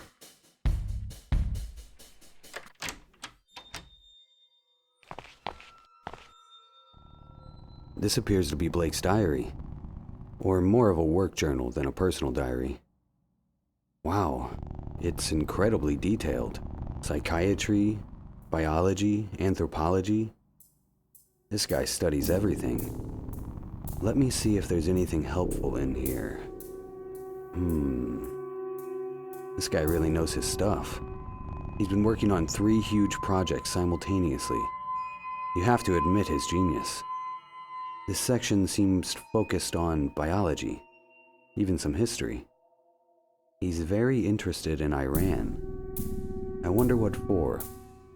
An old Sumerian civilization? So this is why he was interested in my parchment. Let's see, student biology research, homework assignments. What's this? Here's something written in red. It says, Metaphobia? What the hell is that? It seems to be Blake's personal project. Some kind of independent research. Judging by the highlighted text, it looks important. Whoa, this is strange. Superior race taking over? Telepathic communication? Hallucinations, delusions, insomnia? What is this? This doesn't look like a university project. There are lots of symbols similar to those from the parchment. Are my symbols somehow related to his research? This is why Blake acted so strangely when I showed him the parchment. According to this, he not only knows about this secret society, he's also working on exposing them. Blake either went crazy, or he's onto something big. But why would someone with his IQ believe in a conspiracy theory? What if, just maybe, Crazy Mike wasn't that crazy after all? His delusions and hallucinations might have been caused by something Blake is trying to uncover. Reptilians. What the hell are reptilians? Some kind of lizard cult or something? Here he's drawn sketches of humanoids. They're like lizard-human mutants. Come on, does Blake really believe in this? And how is this connected to the deaths of all those politicians? And what is metaphobia? Here's something. According to Blake, it's a phenomenon when one's mind changes as a result of high telekinetic frequencies. This phenomenon is often mistaken for schizophrenia, but Blake sought to prove the existence of metaphobia. His primary patient was a man named Stuart Winkelstein. He was diagnosed with schizophrenia, but Blake was convinced he suffered from metaphobia. Wait a minute. This name rings a bell. Stuart Winkelstein. Winkelstein. I remember now. He was a successful politician from a different political party than my father's, but he had similar goals. Like all the other victims. There's a weird connection between these cases. But what does it all mean? Stuart Winkelstein mysteriously disappeared more than 7 years ago, and Blake couldn't find out what happened to him. According to Blake, this lizard cult somehow screws with people's minds in order to control them. In most cases, the human mind is too fragile to withstand the pressure, and they suffer from metaphobia. Long story short, they become delusional and go mad because of the high level of unnatural frequencies in their brains. When someone suffers from metaphobia, they are highly delusional. They suffer from hallucinations and tend to claim that he or she knows that the human race is doomed. He also mentions a museum in Iran called the Shantmagorian Museum. Apparently the only one in the world that has an exhibition about mysticism in Sumerian culture. There aren't many details, but he highlighted Sumer and Iran. He's also sketched a few symbols, which are very similar to the ones I gave him. And what is this? He claims there is a book in this Iranian museum that details old Sumerian culture and their connection to this cult. The book is called The Draconium. Sounds demonic. He wrote, "The Draconium is the answer," right underneath the text. This must be really important. What the hell is going on? This has to be connected to my father's death.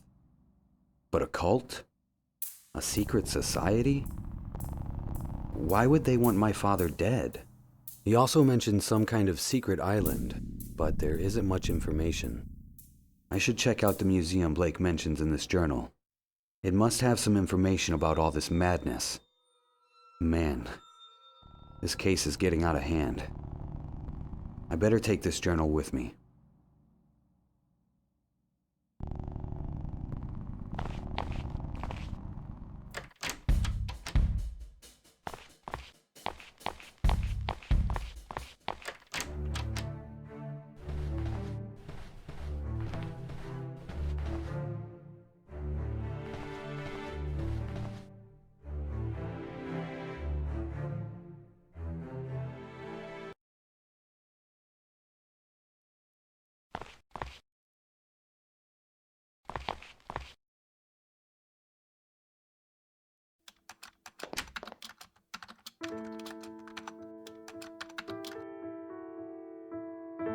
Blake's personal journal. He describes all of his different academic work. The pressure can change a person's... Blake also mentions an Iranian museum. I have nothing to say to her at the moment.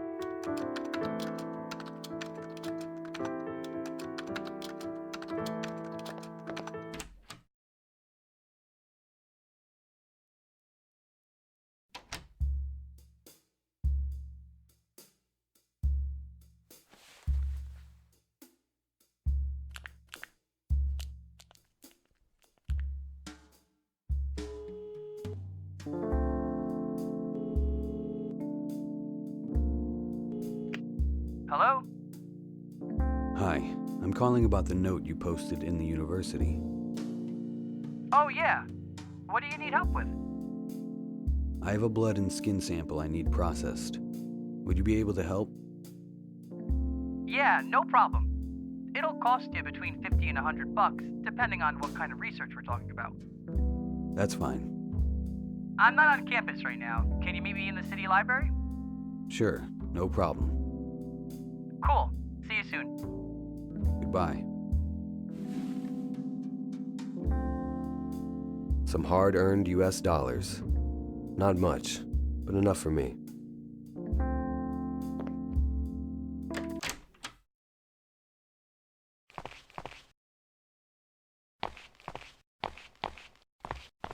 Hi, are you Brian Kosloff? The one and only. You the guy who called before? Yeah. So what can I do for you?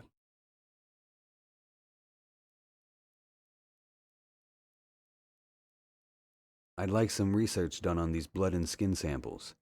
I want to know everything there is to know about them. Blood type, skin tone, age, everything. And let me know if you find anything out of the ordinary. Diseases, chemicals, whatever it might be.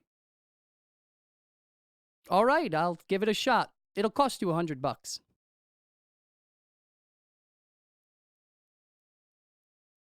Pleasure doing business with you. I'll call you tomorrow. Thank you very much. Have a nice day. Someone is calling you. Hey, Judy. Richard, something terrible has just happened. What are you talking about? You know the biology professor you asked me to watch? Professor Cornelius Blake? Yeah, what happened? He's just been killed. What? That can't be. I just spoke to him. I don't know what happened, but please keep your eyes open. I can't believe it. Keep me updated if you hear anything else. I will.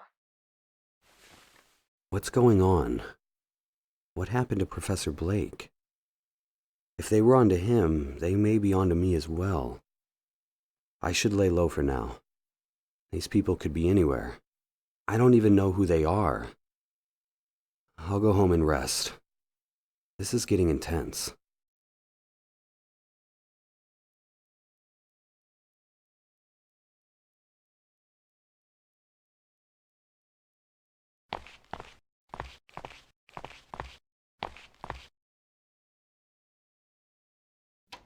All this commotion about Professor Blake has me exhausted. I should call it a day.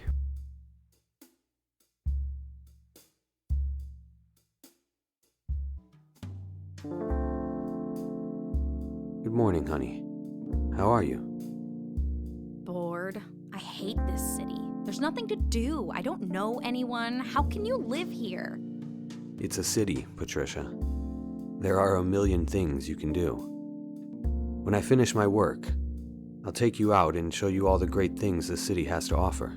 We'll go to a museum or an art exhibition, like we used to.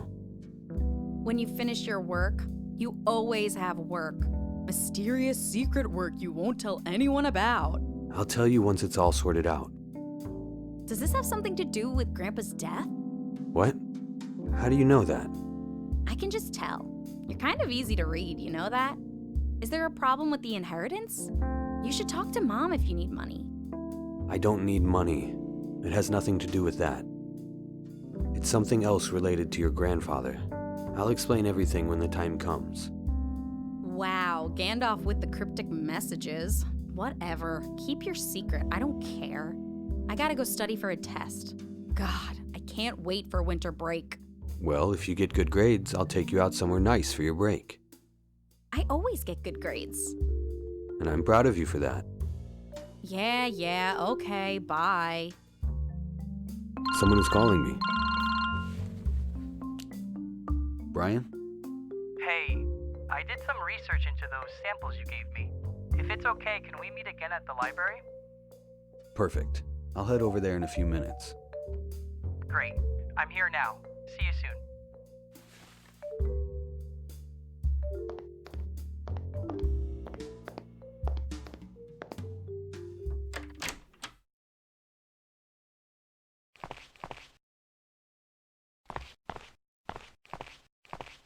Hello. So what did you find out? Look, man, I don't know what kind of weird shit you're into, but I don't want to be a part of it. What do you mean? Don't play stupid. The blood is half human DNA and half some kind of lizard DNA. The skin has scales like a fish or a snake, but not like any animal I've ever seen. Are you serious? Who are you? You doing some kind of secret government test on humans? No, you don't That's messed up, man. It's not right. Just take it and leave. If anyone asks, we never met. Got it? I'm out of here. This is really getting strange. Could this secret society be experimenting with lizard DNA?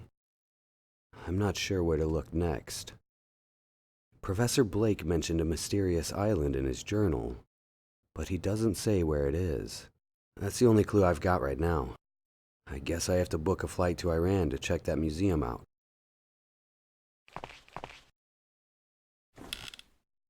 Let's see if I can get a flight to Iran. Jesus, that's pricey. Well, I can't turn back now. So much for my savings. One round trip to Iran it is. Here we go. Let's head to the airport.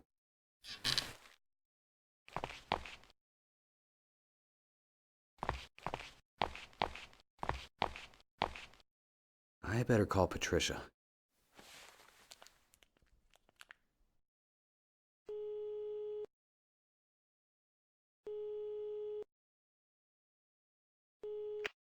Yeah?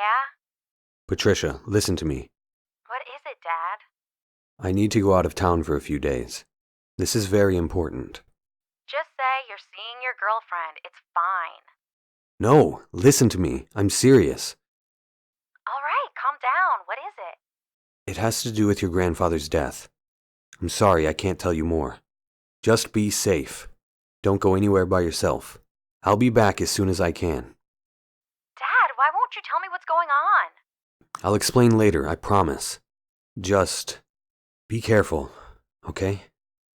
And please, don't tell your mother. I'm 17, Dad, not 5. I'm not a snitch. Thanks. I'll talk to you soon. Hey, you be safe too. Doing whatever it is you're doing. I will. Bye.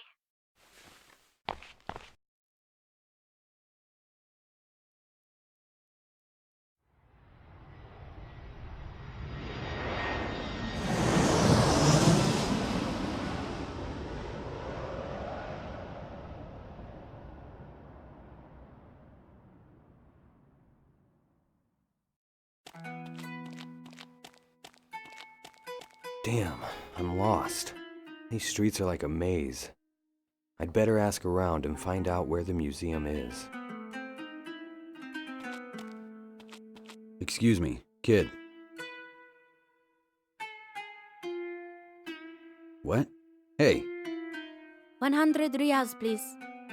What? I wipe your shoes, you give me money. Sorry, I don't have any reals. Only American dollars. No dollars, only reals. Listen, kid. Can you just tell me where the Shant Magorian Museum is? No money, no talking. Damn, how am I supposed to get reals for the kid?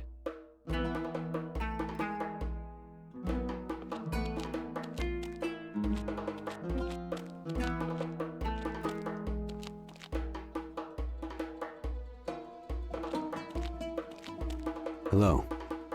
Good day, sir. How may I be of service? Can you please tell me where the Shantmagorian Museum is?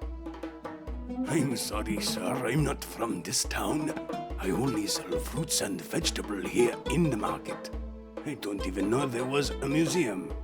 Try asking some of the locals. I will. Thank you.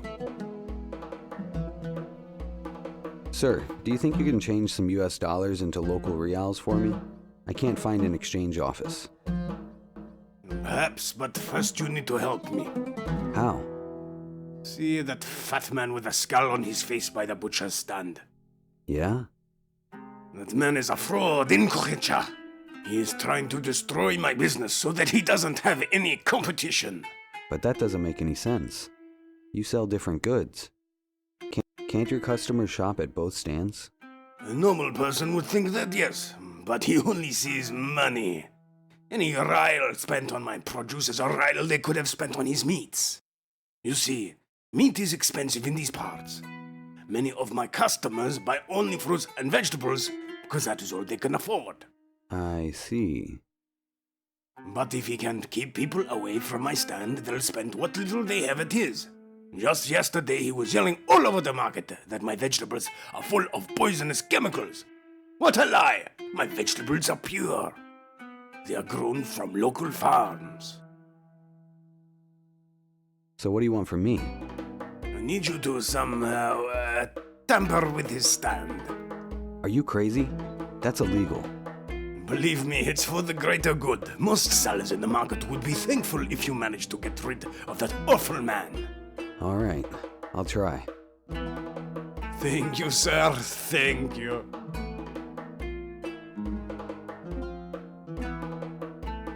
I'll come back later. As you wish, sir.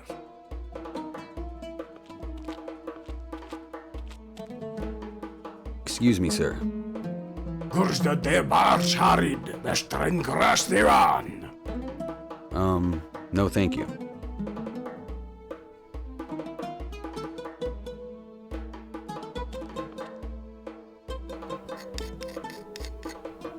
I scraped a bit of green mold off the wall.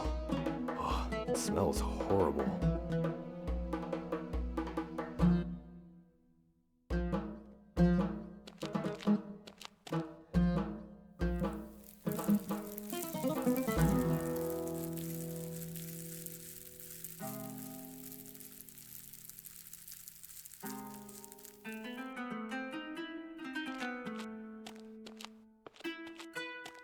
I've done it. Look, you can see it from here. The meat he's selling is covered in mold. I see. Just a moment. Zargun Pesar.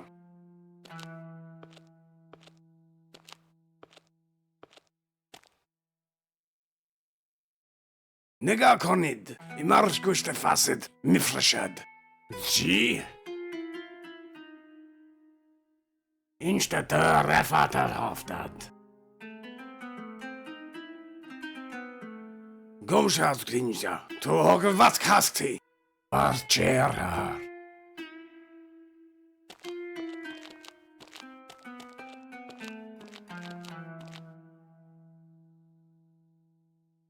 There's no time for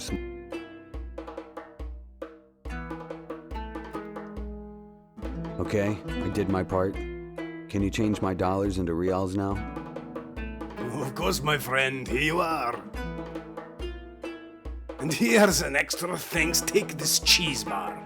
My friend gave it to me, but I hate smelly cheese. You Americans love it, don't you?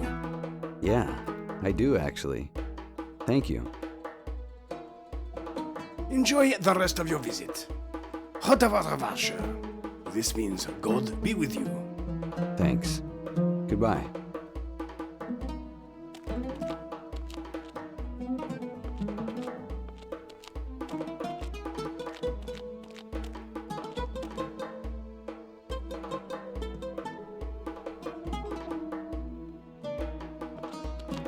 Hello there. Hello, sir. You're back. Do you have my 100 reals? All right, kiddo. Here you go. 100 reals. Shukram, Aka.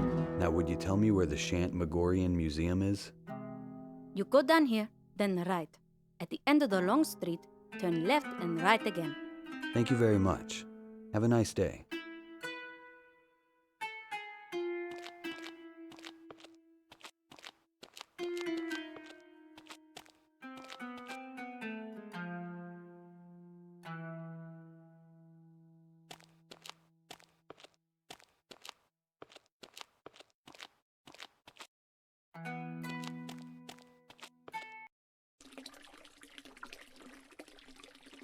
Brochures. Looks like they're free to take.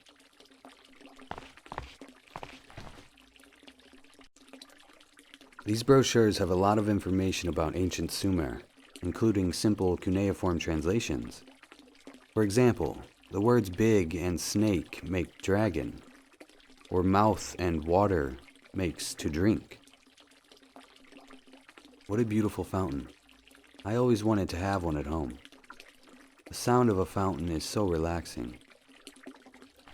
I always wanted to do this.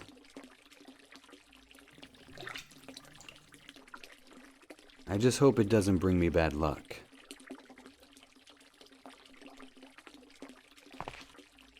Hello. Hello there, my friend. What are you doing? Waiting for my friend. She went into the city to get some lunch. Why are you waiting here? I like it here. I can feel the winds of ancient history blowing through my hair. I see. You sound American. Yeah, I'm from Utah. What a coincidence. Two Americans meeting all the way out here. It's not that strange. This museum attracts people from all over the world, especially if you're studying reptilian theory. At least, it's famous with my people. What do you mean by your people? Oh, right. I'm from the WOC, the World Order Club. What's that?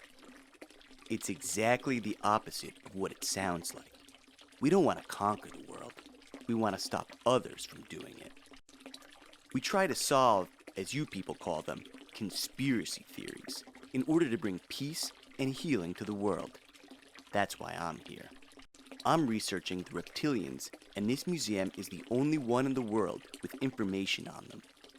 I'm actually here for the reptilians too. Really? You don't look like the kind of guy who'd be into that.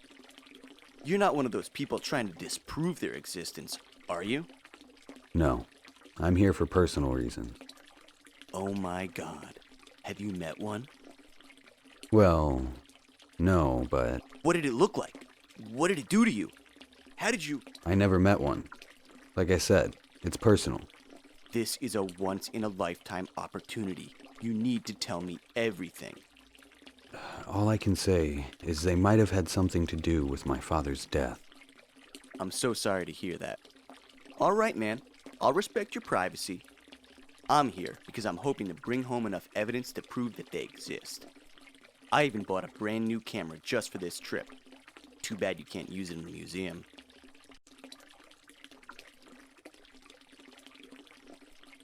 What do you know about the reptilians? Most famous people and world leaders are reptilians who have shape-shifted to human form. They manipulate human minds and control them like puppets. Some say they ruled long before the first humans and that they created us to be their slaves. Others say they came to our planet and enslaved us. What do you think? I think they made us. Back home, most people don't believe they exist. They'd tell you that you're crazy. You know why people don't believe these theories? They only accept what they can see and touch. They need to expand their minds, man. Like, just because you've only seen aliens in the movies doesn't mean they're not real. They're out there, man. So the reptilians are aliens? Sure. They came to Earth from somewhere else. Sounds like an alien to me. Of course, there are a lot of people who think humans are aliens too. But that's a different story. I see. All right. See you around. See ya.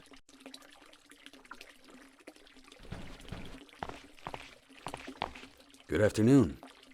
Hello, sir. Welcome to the Shanmagoria Museum of History and Archaeology. What can I do for you? Can you tell me how long this museum has been here? Why, of course, sir. The museum was established in 1864 with funding from the Ministry of Culture. And there's a lot here, isn't there? Oh, yes. You'll notice the building has been divided to cover different topics. There's the prehistoric wing, sections devoted to each of the ancient civilizations, such as the Sumerians and the Akkadians. Then there's a wing dedicated to modern Iranian history. I've heard you have a Sumerian mysticism section. Oh, yes, of course. That's one of the main exhibitions. You'll find it in the Sumerian history.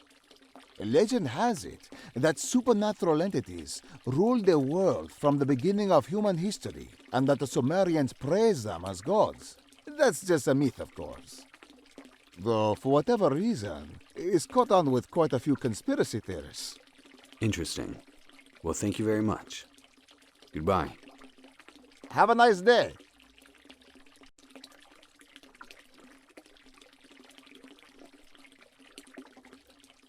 I would like to buy a ticket. All right, sir. The ticket costs 100,000 reals. Here you are, sir. Enjoy. Thanks.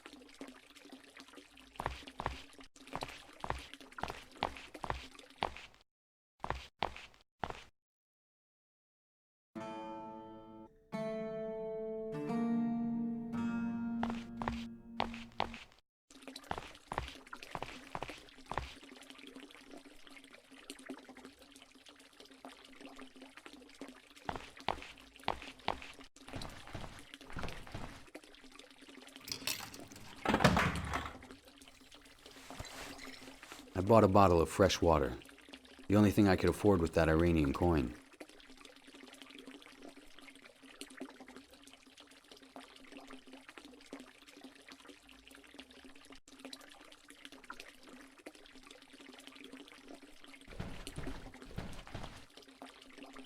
Can you tell me anything about these symbols? Yeah, that's Sumerian. Why? Is that a secret code or something? I'm not sure. This place is full of those symbols. You can learn a lot about the Sumerian language and culture here. The translated Sumerian symbols. Can you tell me anything about this? Whoa, is that an alien language? I have no idea. Do you recognize it? No, I've never seen anything like it. Where did you get it? I found it in a book. Cool.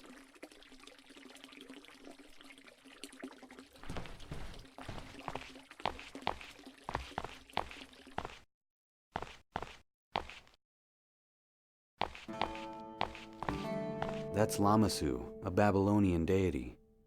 He has the body of a winged bull and the head of a human. This bas-relief was found in the palace of King Sargon II at Dur-Shurukun in Assyria. It's dated 716 to 713 BC. This relief shows a Persian guard. It's from the palace of Xerxes in Persepolis.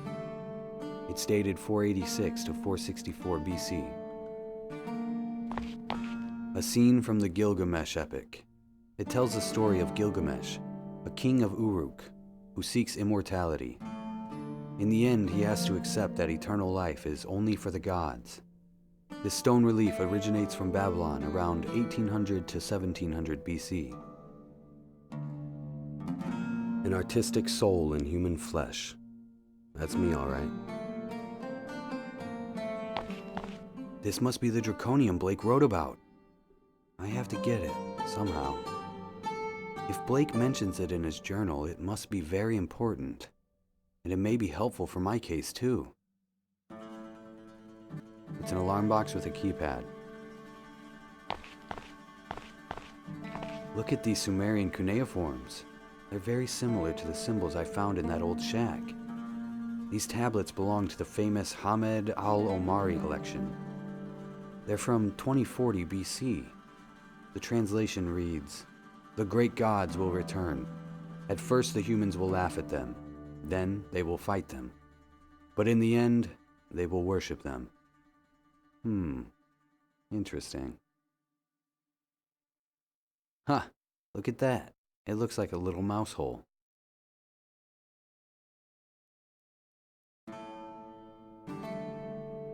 Judging by her clothes, I'd guess she's from around here. A handmade Seljuk rug from the 13th century. It was found in the Alaeddin Mosque in Konya, Turkey. It's a small empty shelf. What's that sound? An alarm? Sir, please do not touch the exhibits. Sorry.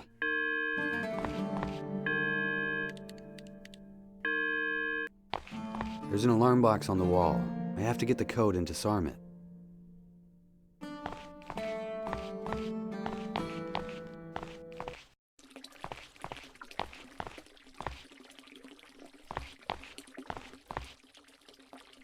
Hi, it's me. Hey, man. That's a really nice camera. Thanks. It's a Titan HDR X2044 Ultra HD. I bought it on Black Friday, half off. This baby can record 500 frames per second in the highest quality possible. Nice. Too bad you can't take pictures in the museum. Would I be able to borrow it? You seem like a nice enough guy. But like I said, you can't use it here anyway. Don't worry. I'll find a way to not get caught. All right, but please be careful. And while you're at it, take some pictures for me too. Sure. Thank you very much. All right. See you around. See ya.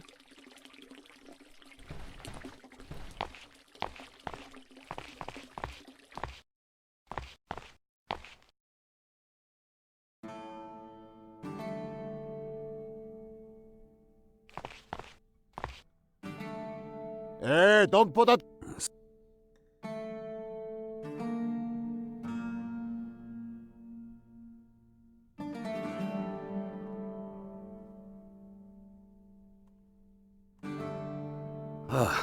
I hate it.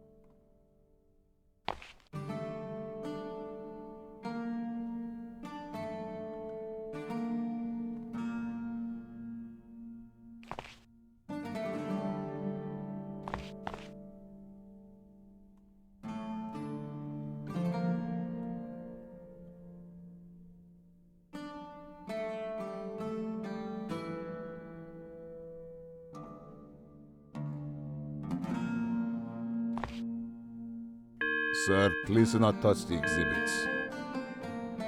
Sorry.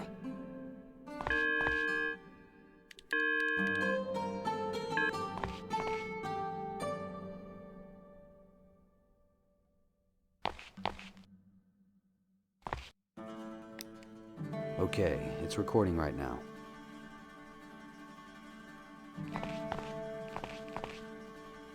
Sir, please do not touch the exhibits. Sorry.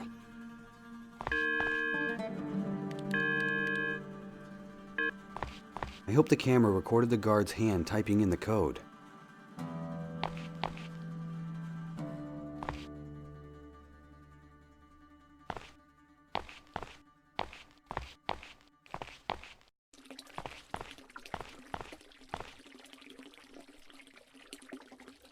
It recorded the alarm box code.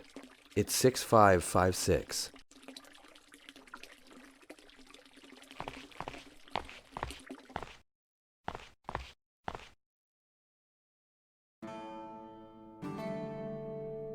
I have no reason to do that. I have no... Judging by her clothes, Excuse me, sir. Can I... If you have any questions about the exhibition, ask the receptionist or go to the information center. All right. Huh. Look at that. It looks like a little mouse hole.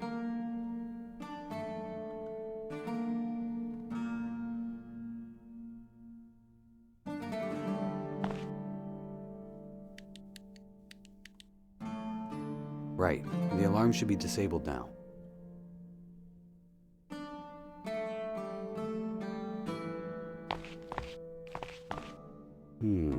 I think I've got an idea. I'll put the cheese in this woman's purse. Let's see what happens.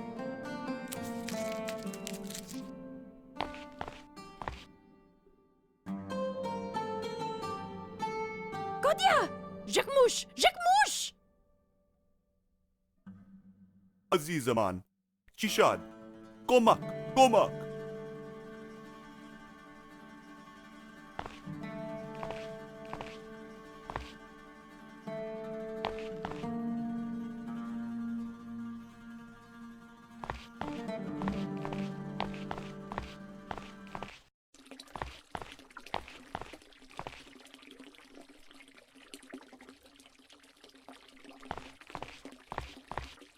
As promised, here's your camera back.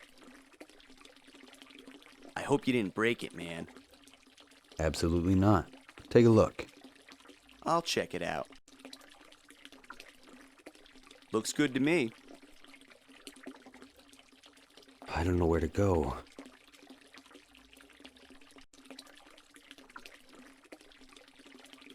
Wow, I can't believe I actually managed to get the draconium. There's a lot in here, mostly written in ancient Arabic. What I've managed to translate, mostly with the help of illustrations in other languages, is that this reptilian nonsense was actually something ancient civilizations believed in. They worshipped the reptilians and feared them. It's a strange book, though. Some pages are written in Latin, and there are even a few pages in German and English. I wonder who wrote it. It doesn't appear to be that old. Maybe 300 years old at the most. What's this? Looks like a poem. There are also two small maps here. One shows a location near here, an ancient temple of some kind. It's probably just a ruin now, but I should still check it out. What about this other map? Wait a minute. This is the island Blake mentioned in his journal. So it must exist. It's less than 50 miles outside my city. This case is far more complex than I could have ever imagined. But I can't stop now. The puzzle pieces are finally starting to fit together.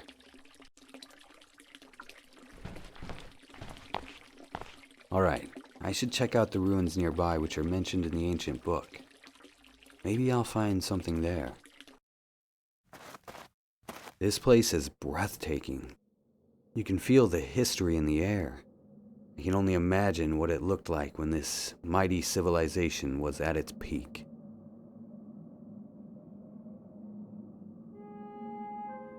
These ruins must be thousands of years old. It's strange that there are so few tourists around here, though. There are probably nicer places to go in this area. There are symbols here, but they're difficult to see.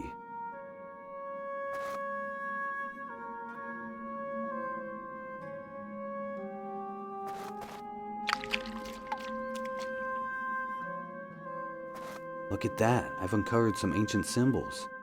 They look similar to the ones on the parchment. It's Sumerian cuneiform.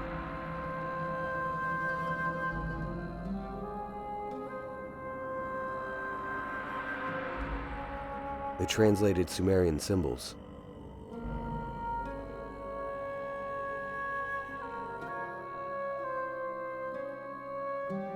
I need a clear method if I want to push the buttons in the right order. I need a clear method.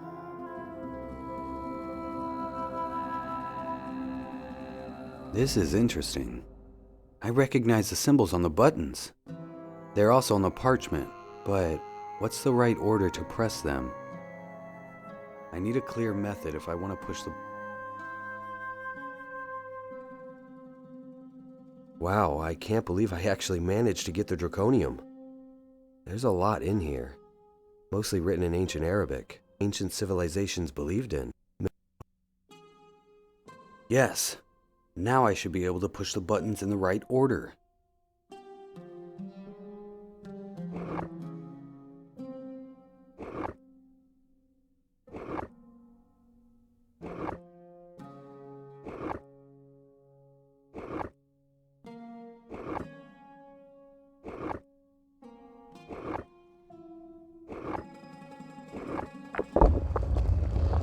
Incredible. It actually worked. The poem was the key.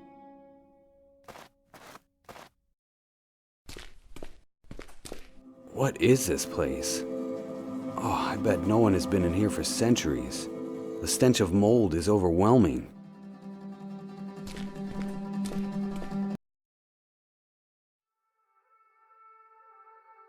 What the hell? Are these pictures of lizard-human hybrids? The humans are their slaves and worship them as gods. Odd that none of these pictures are displayed in the museum. Almost as though someone wants to hide them. Like the guy in the museum said, most people think reptilians are a myth. No more real than any other gods worshipped by ancient civilizations. They don't bother to seek out the truth. And it seems more and more that the truth may be very strange.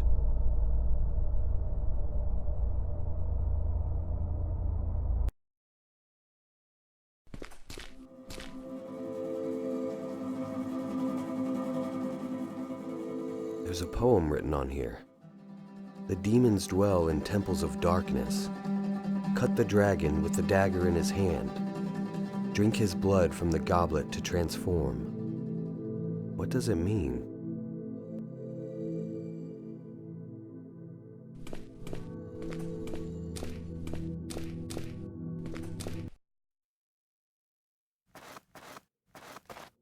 I think I got what I needed.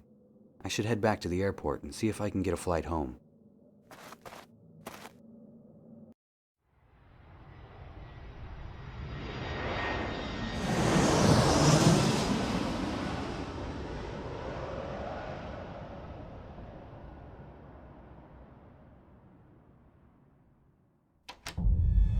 Oh my God, what happened here? Look at this mess. Jesus, where is Patricia? That's her phone. She left her suitcase behind. Someone must have taken her. I should call Judy right away. She's the only one who can find Patty.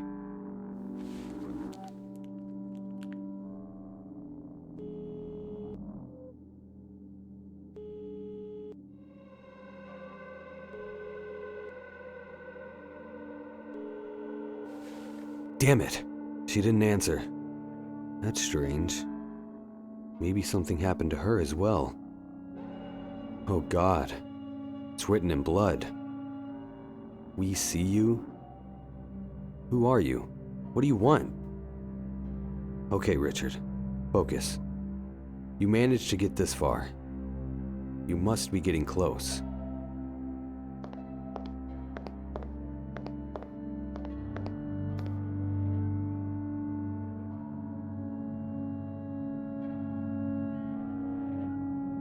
The mysterious letter I found under my door.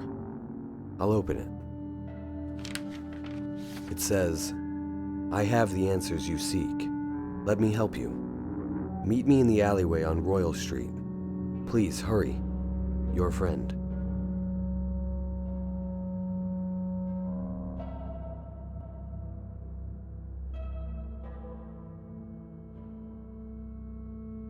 This person who wants to meet in the alleyway might be my only hope.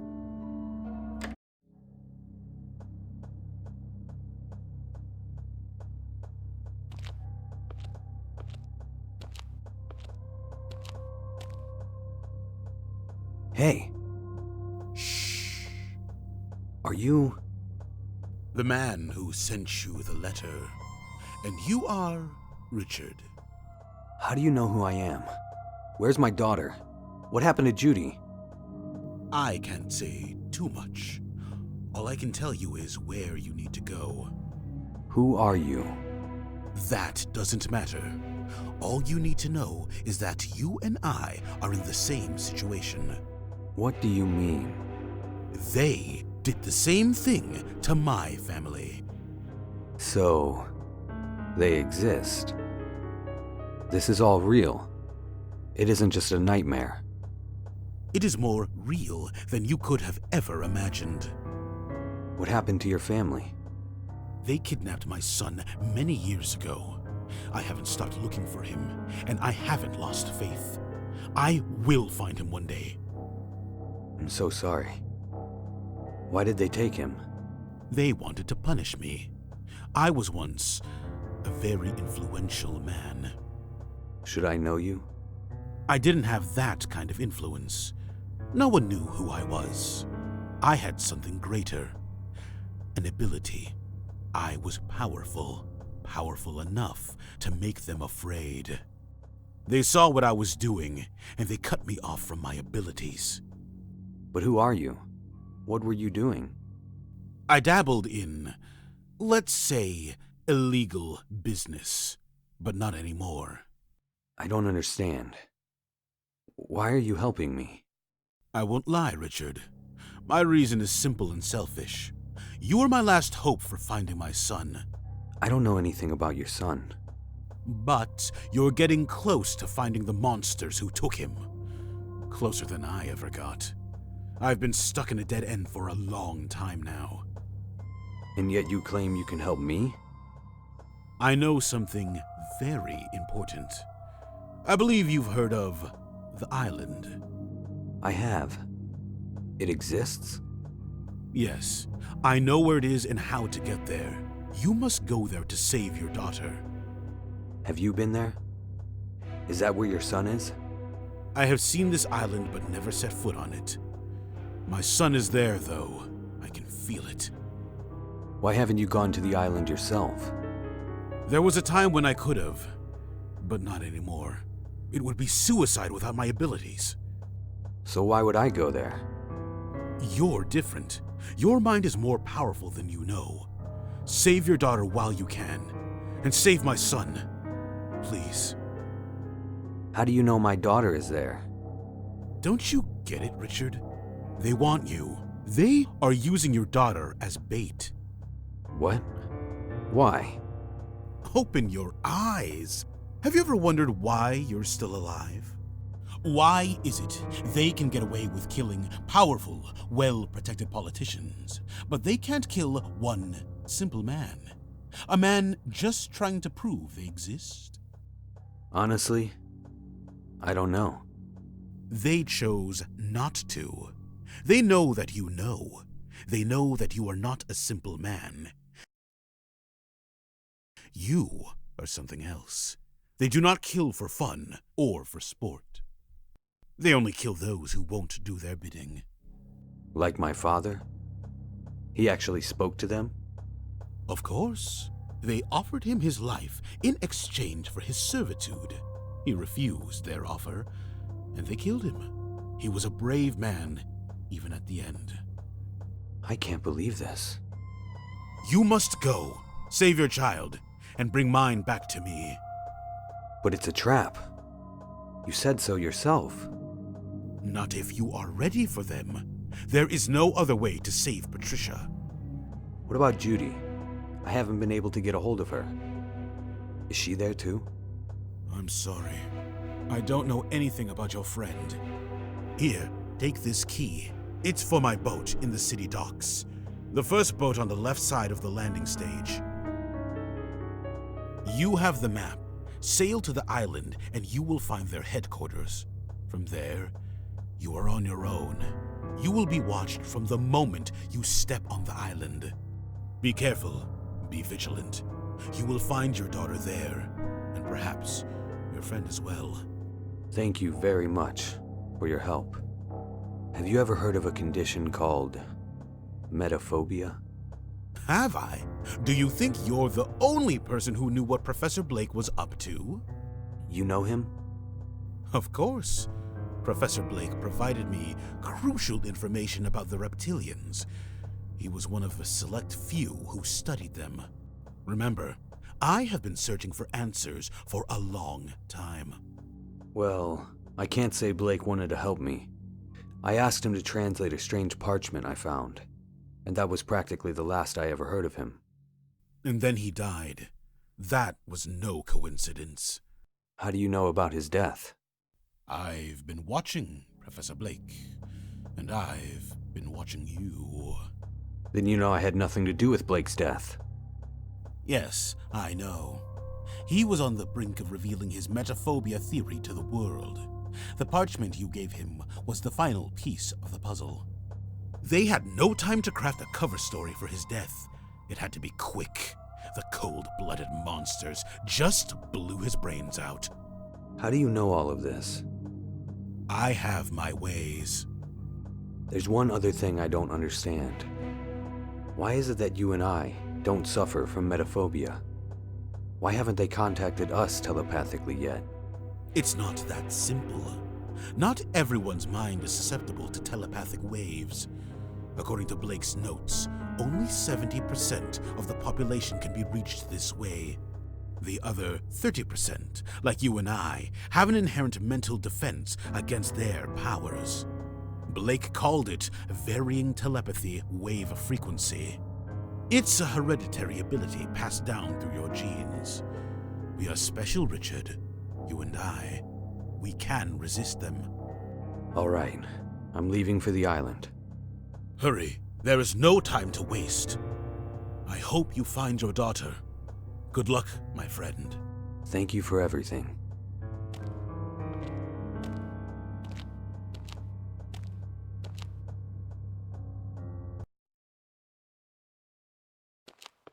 I think I'm in the right place. That boat over there should be the one.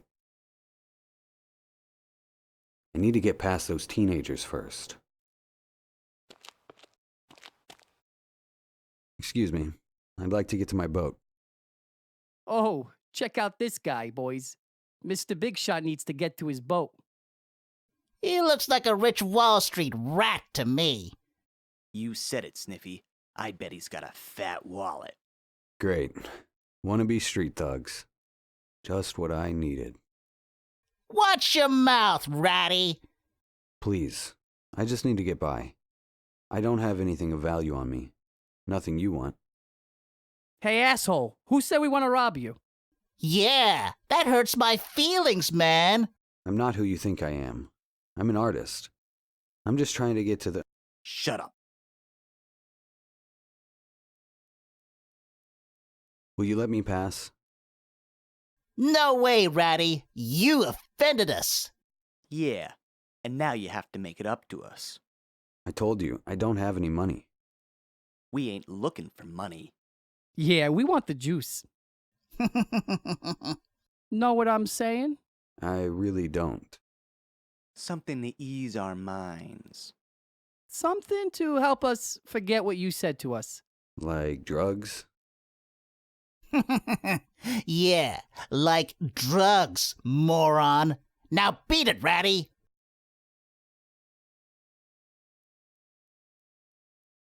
I mixed the pills with the peroxide and got a weird substance.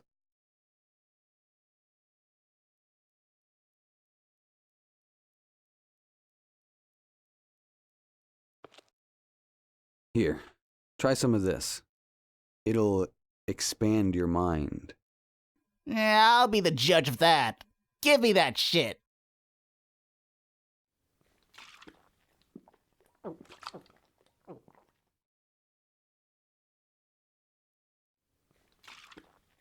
Hey man, leave some for me.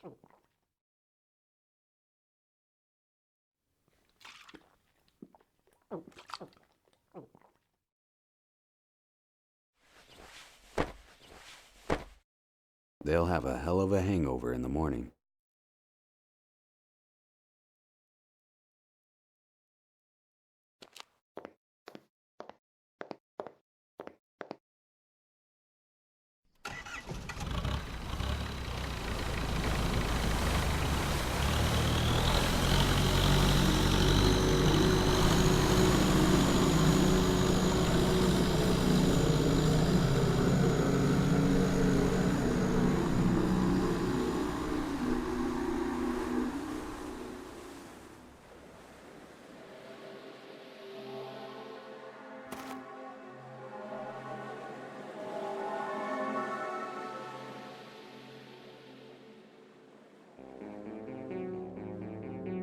I don't think the poem in the I don't think the...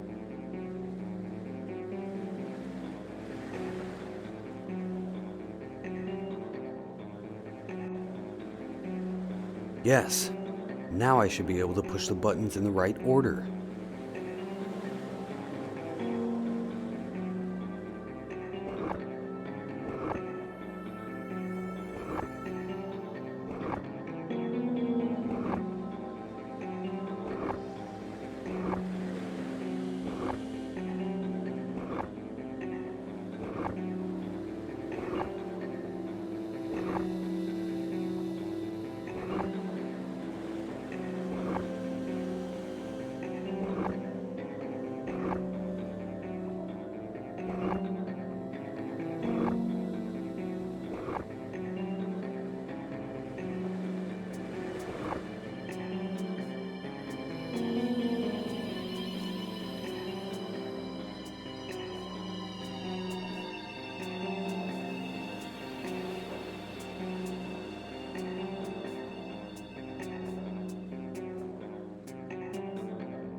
What is this place? I've never seen anything like it before. He looks terrible. Can't imagine what they've been doing to him. Hello? What?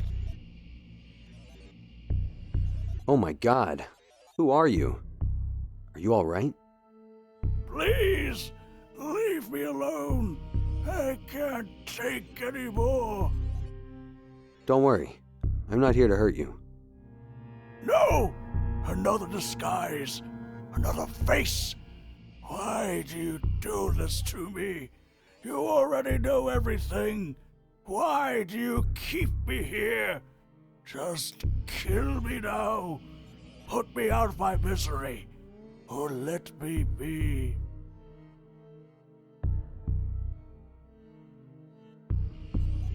I don't want to hurt you.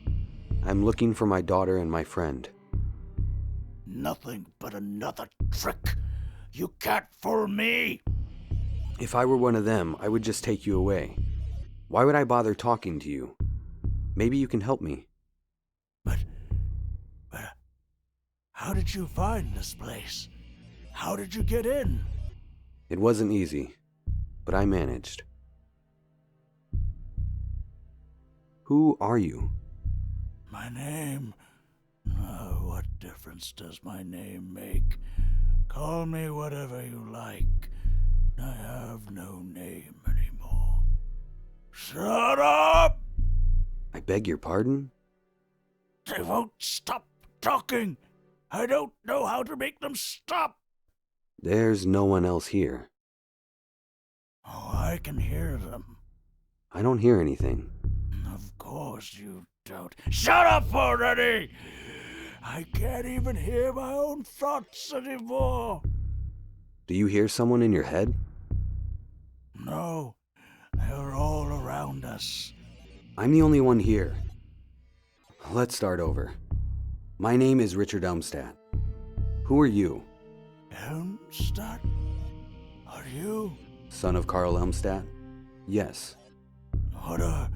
Wait, why are you here? Because of my father. What about him? He was murdered. I'm trying to find the people responsible, and that has led me here. My condolences, sir. Your father was a great man. They stole him from us. We have no chance against these bastards. So, who are you, sir? My name is Stuart Winkelstein. You're Stuart Winkelstein? Yes, that was my name. Not that it matters anymore. I know you. That may be. I was once in politics, like your father. I knew him very well. Brilliant man. Oh, God! Make them stop! I can't take it anymore! That means you've been here for more than a decade. Is that so? I have no concept of the passing days. My life is an endless nightmare. Have you ever heard of Professor Cornelius Blake? God have mercy! What is it? That man is the man inside my head. He is the one who torments me. It's okay. He's not here. He is the reason I'm here. What did he do to you? I was his lab rat. He used you to prove his theory, didn't he? I hate scientists. They're all ego-driven, greedy bastards. Blake is the worst of them. Can you recall anything he said? What were the experiments like?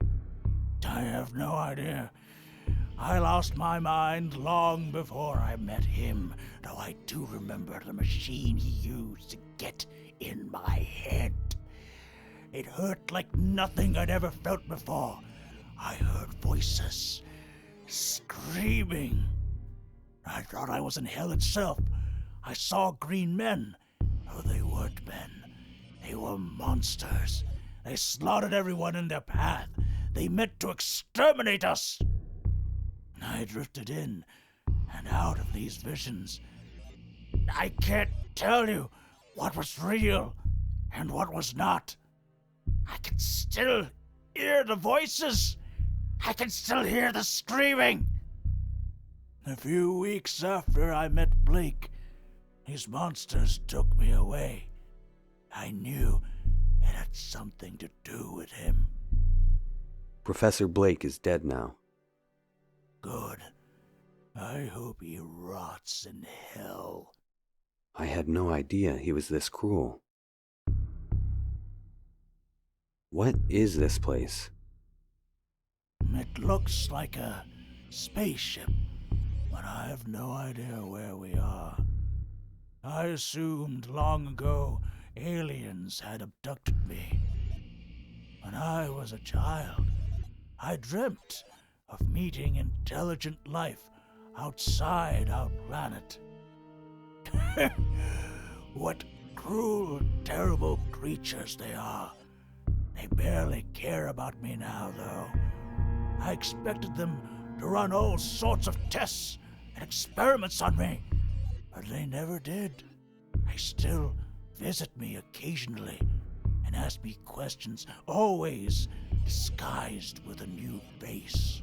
Mostly they leave me alone, and so I wait here, wishing for death. I'm so sorry. I'll try to get you out of here. But first, I need to find my daughter. Of course, I understand. Do you know anything about the creatures that took you away? They are monsters. They told me they have powers beyond my imagination. They told me they rule our world. What do they look like? Like humans, but that's just a disguise. Maybe they're not aliens. Maybe they're only government agents. These are not humans. You can see it in their eyes. Stay strong, Stuart. I'll come back for you. Thank you, Richard. It was nice to speak to another human again. I only hope the voices will leave me alone long enough so that I can get some sleep.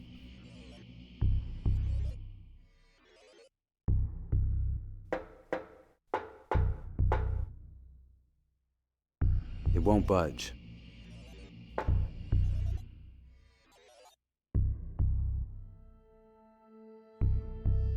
Yes. Now I should be able to push the buttons in the right order.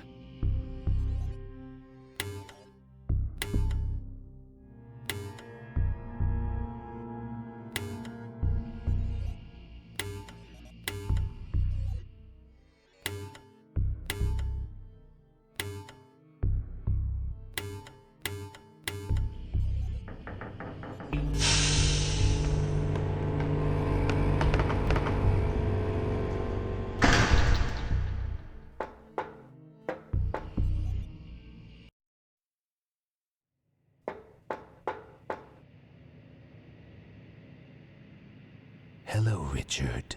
Welcome. Seems you finally arrived.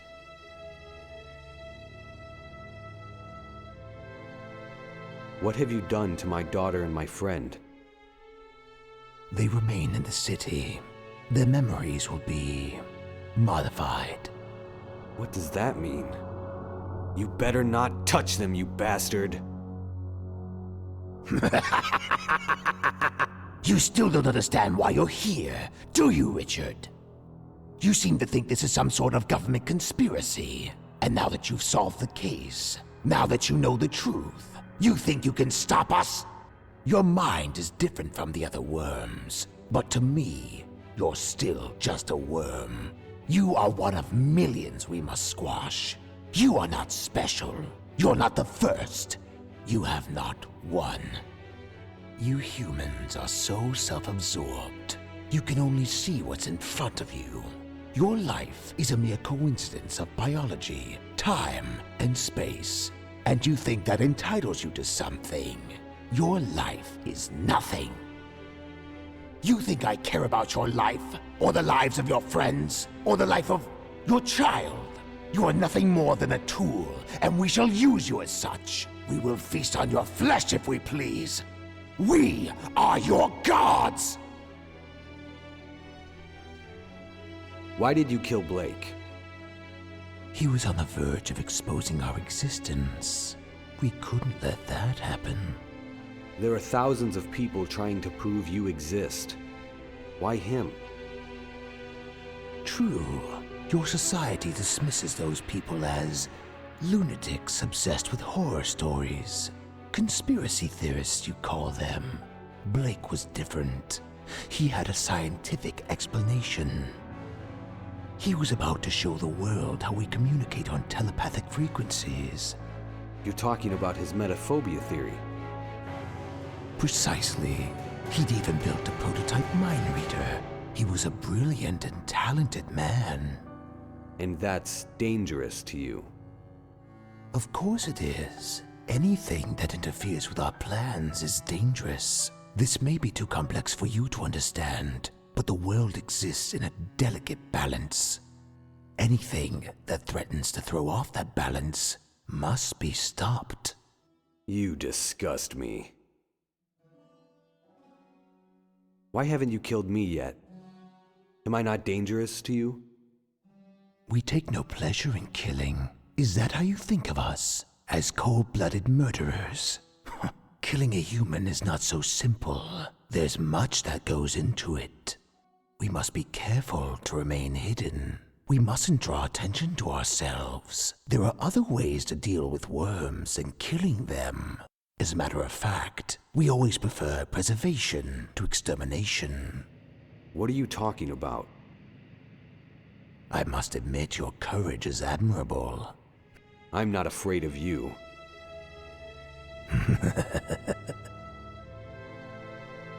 Then why did you kill my father? He was dangerous.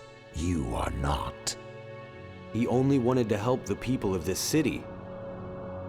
He wished to disturb the balance. He sought to disrupt our plans. Your plans to take over our planet? This planet is already ours! We have ruled it for thousands of years! We're not trying to take over this world. It already belongs to us, and always has. Ancient civilizations once worshipped you. But now, no one even knows you exist. You're not as powerful as you once were, are you? You humans once feared your gods. Now you tell fairy tales of prophets who will return and redeem you. You preach of a merciful and benevolent God who lives in the clouds. It's a joke. You have no respect for real gods, gods with true power. And so we must operate in the shadows for now. We must remain invisible until the time is right. You are nothing but cowards, afraid to show yourselves.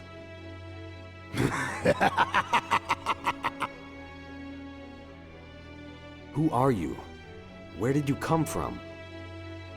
My name cannot be spoken in human tongue, nor can it be heard through your ears. You look human to me. I take any form I choose. I am the ruler of this region, a master of my kind. You will obey me. I obey no one. Do what you like to me. There are people who can stop you. People who can put an end to this madness. Like your friend who helped you get here. The man who gave you his boat. How do you know that? Please do not insult us, Richard. We see everything. Your friend didn't help much, did he? He tried. I don't blame him. He was fighting for the greater good, like myself. He knew quite a lot for an average human, didn't he? I know a lot too. Once I started digging, it wasn't hard to learn about you and your people. Whoever and whatever you are. Yes, walking down the path is simple once it's been laid before you. What is that supposed to mean? You're standing in an ancient temple kept secret by the gatekeepers to the underworld, the rulers of this earth, and you believe you found it yourself? You must think you're very clever. No. This can't be true. It is true, my vermin pet. This has been your plan all along? The man I met? The man who gave me the boat? Ah, finally your senses are working again. He works with you? No, he works for me. He's my slave. He does everything I ask of him, including killing all politicians. So he was the one who killed your father? Yes. That son of a bitch! If only I knew! He was once like you, Richard. We molded him. We perfected him. We have shaped his mind into something quite valuable. So he's a human? He isn't like you? He was human. We made some changes to his DNA in order to fit our needs. You had him kill my father in order to lure me here? You flatter yourself. You are only one piece in a grand design. We needed to exterminate your father and his ideas, though I am pleased to say this brought you to us. Why didn't you just kidnap me? Why go through all the trouble? This has been a trial, Richard, and you have been performing beautifully so far. Though, in these final moments, I must say you are disappointing me. A trial? Your mind is no ordinary human mind. It operates on a higher frequency. I know you feel this. You could be such a powerful tool, Richard. A tool for what? For all that I command you to do. Be still, Richard. You won't feel any pain. So what now? You plan to gut me and leave me for dead in this forsaken hole? Oh, how many times must I tell you that we do not wish to harm you? Then what are you going to do? We are going to give you purpose. Your time has come. You are finally ready to face your fate. I won't help you. You'll have to kill me.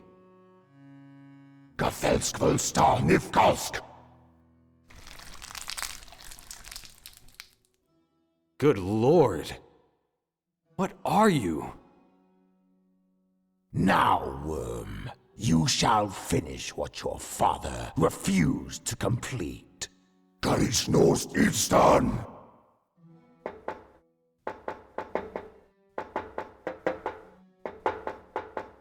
Relax your mind. Accept the inevitable. No. What are you doing? Stop! Tronsk, Suntovar, Vogtagnis, Orisna!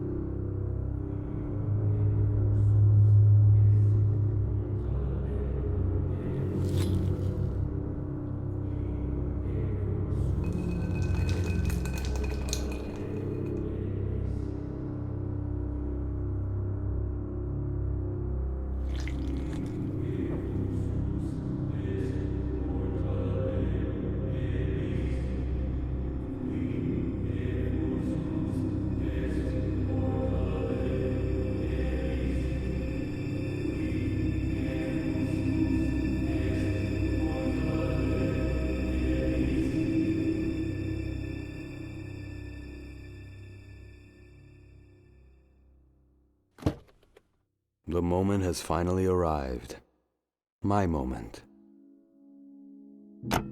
I will accomplish what my father never could. I will transform this city.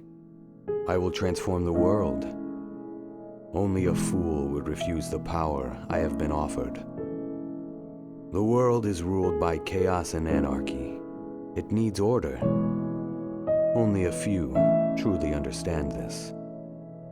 Humans are not slaves. They are imperfect vessels, redeemed by the awesome power of their gods. Without order, without the divine plan, extinction would be the only option for this pathetic race. Now they serve a higher purpose. I finally understand now. I have been enlightened. My mind has been strengthened, refined. I will follow the road that was laid before me centuries ago. Greatness awaits me at the end of my journey. I will bring us all into the light of a glorious dawn. This building is now my throne. Its workers are my servants. This is my destiny. This is my city.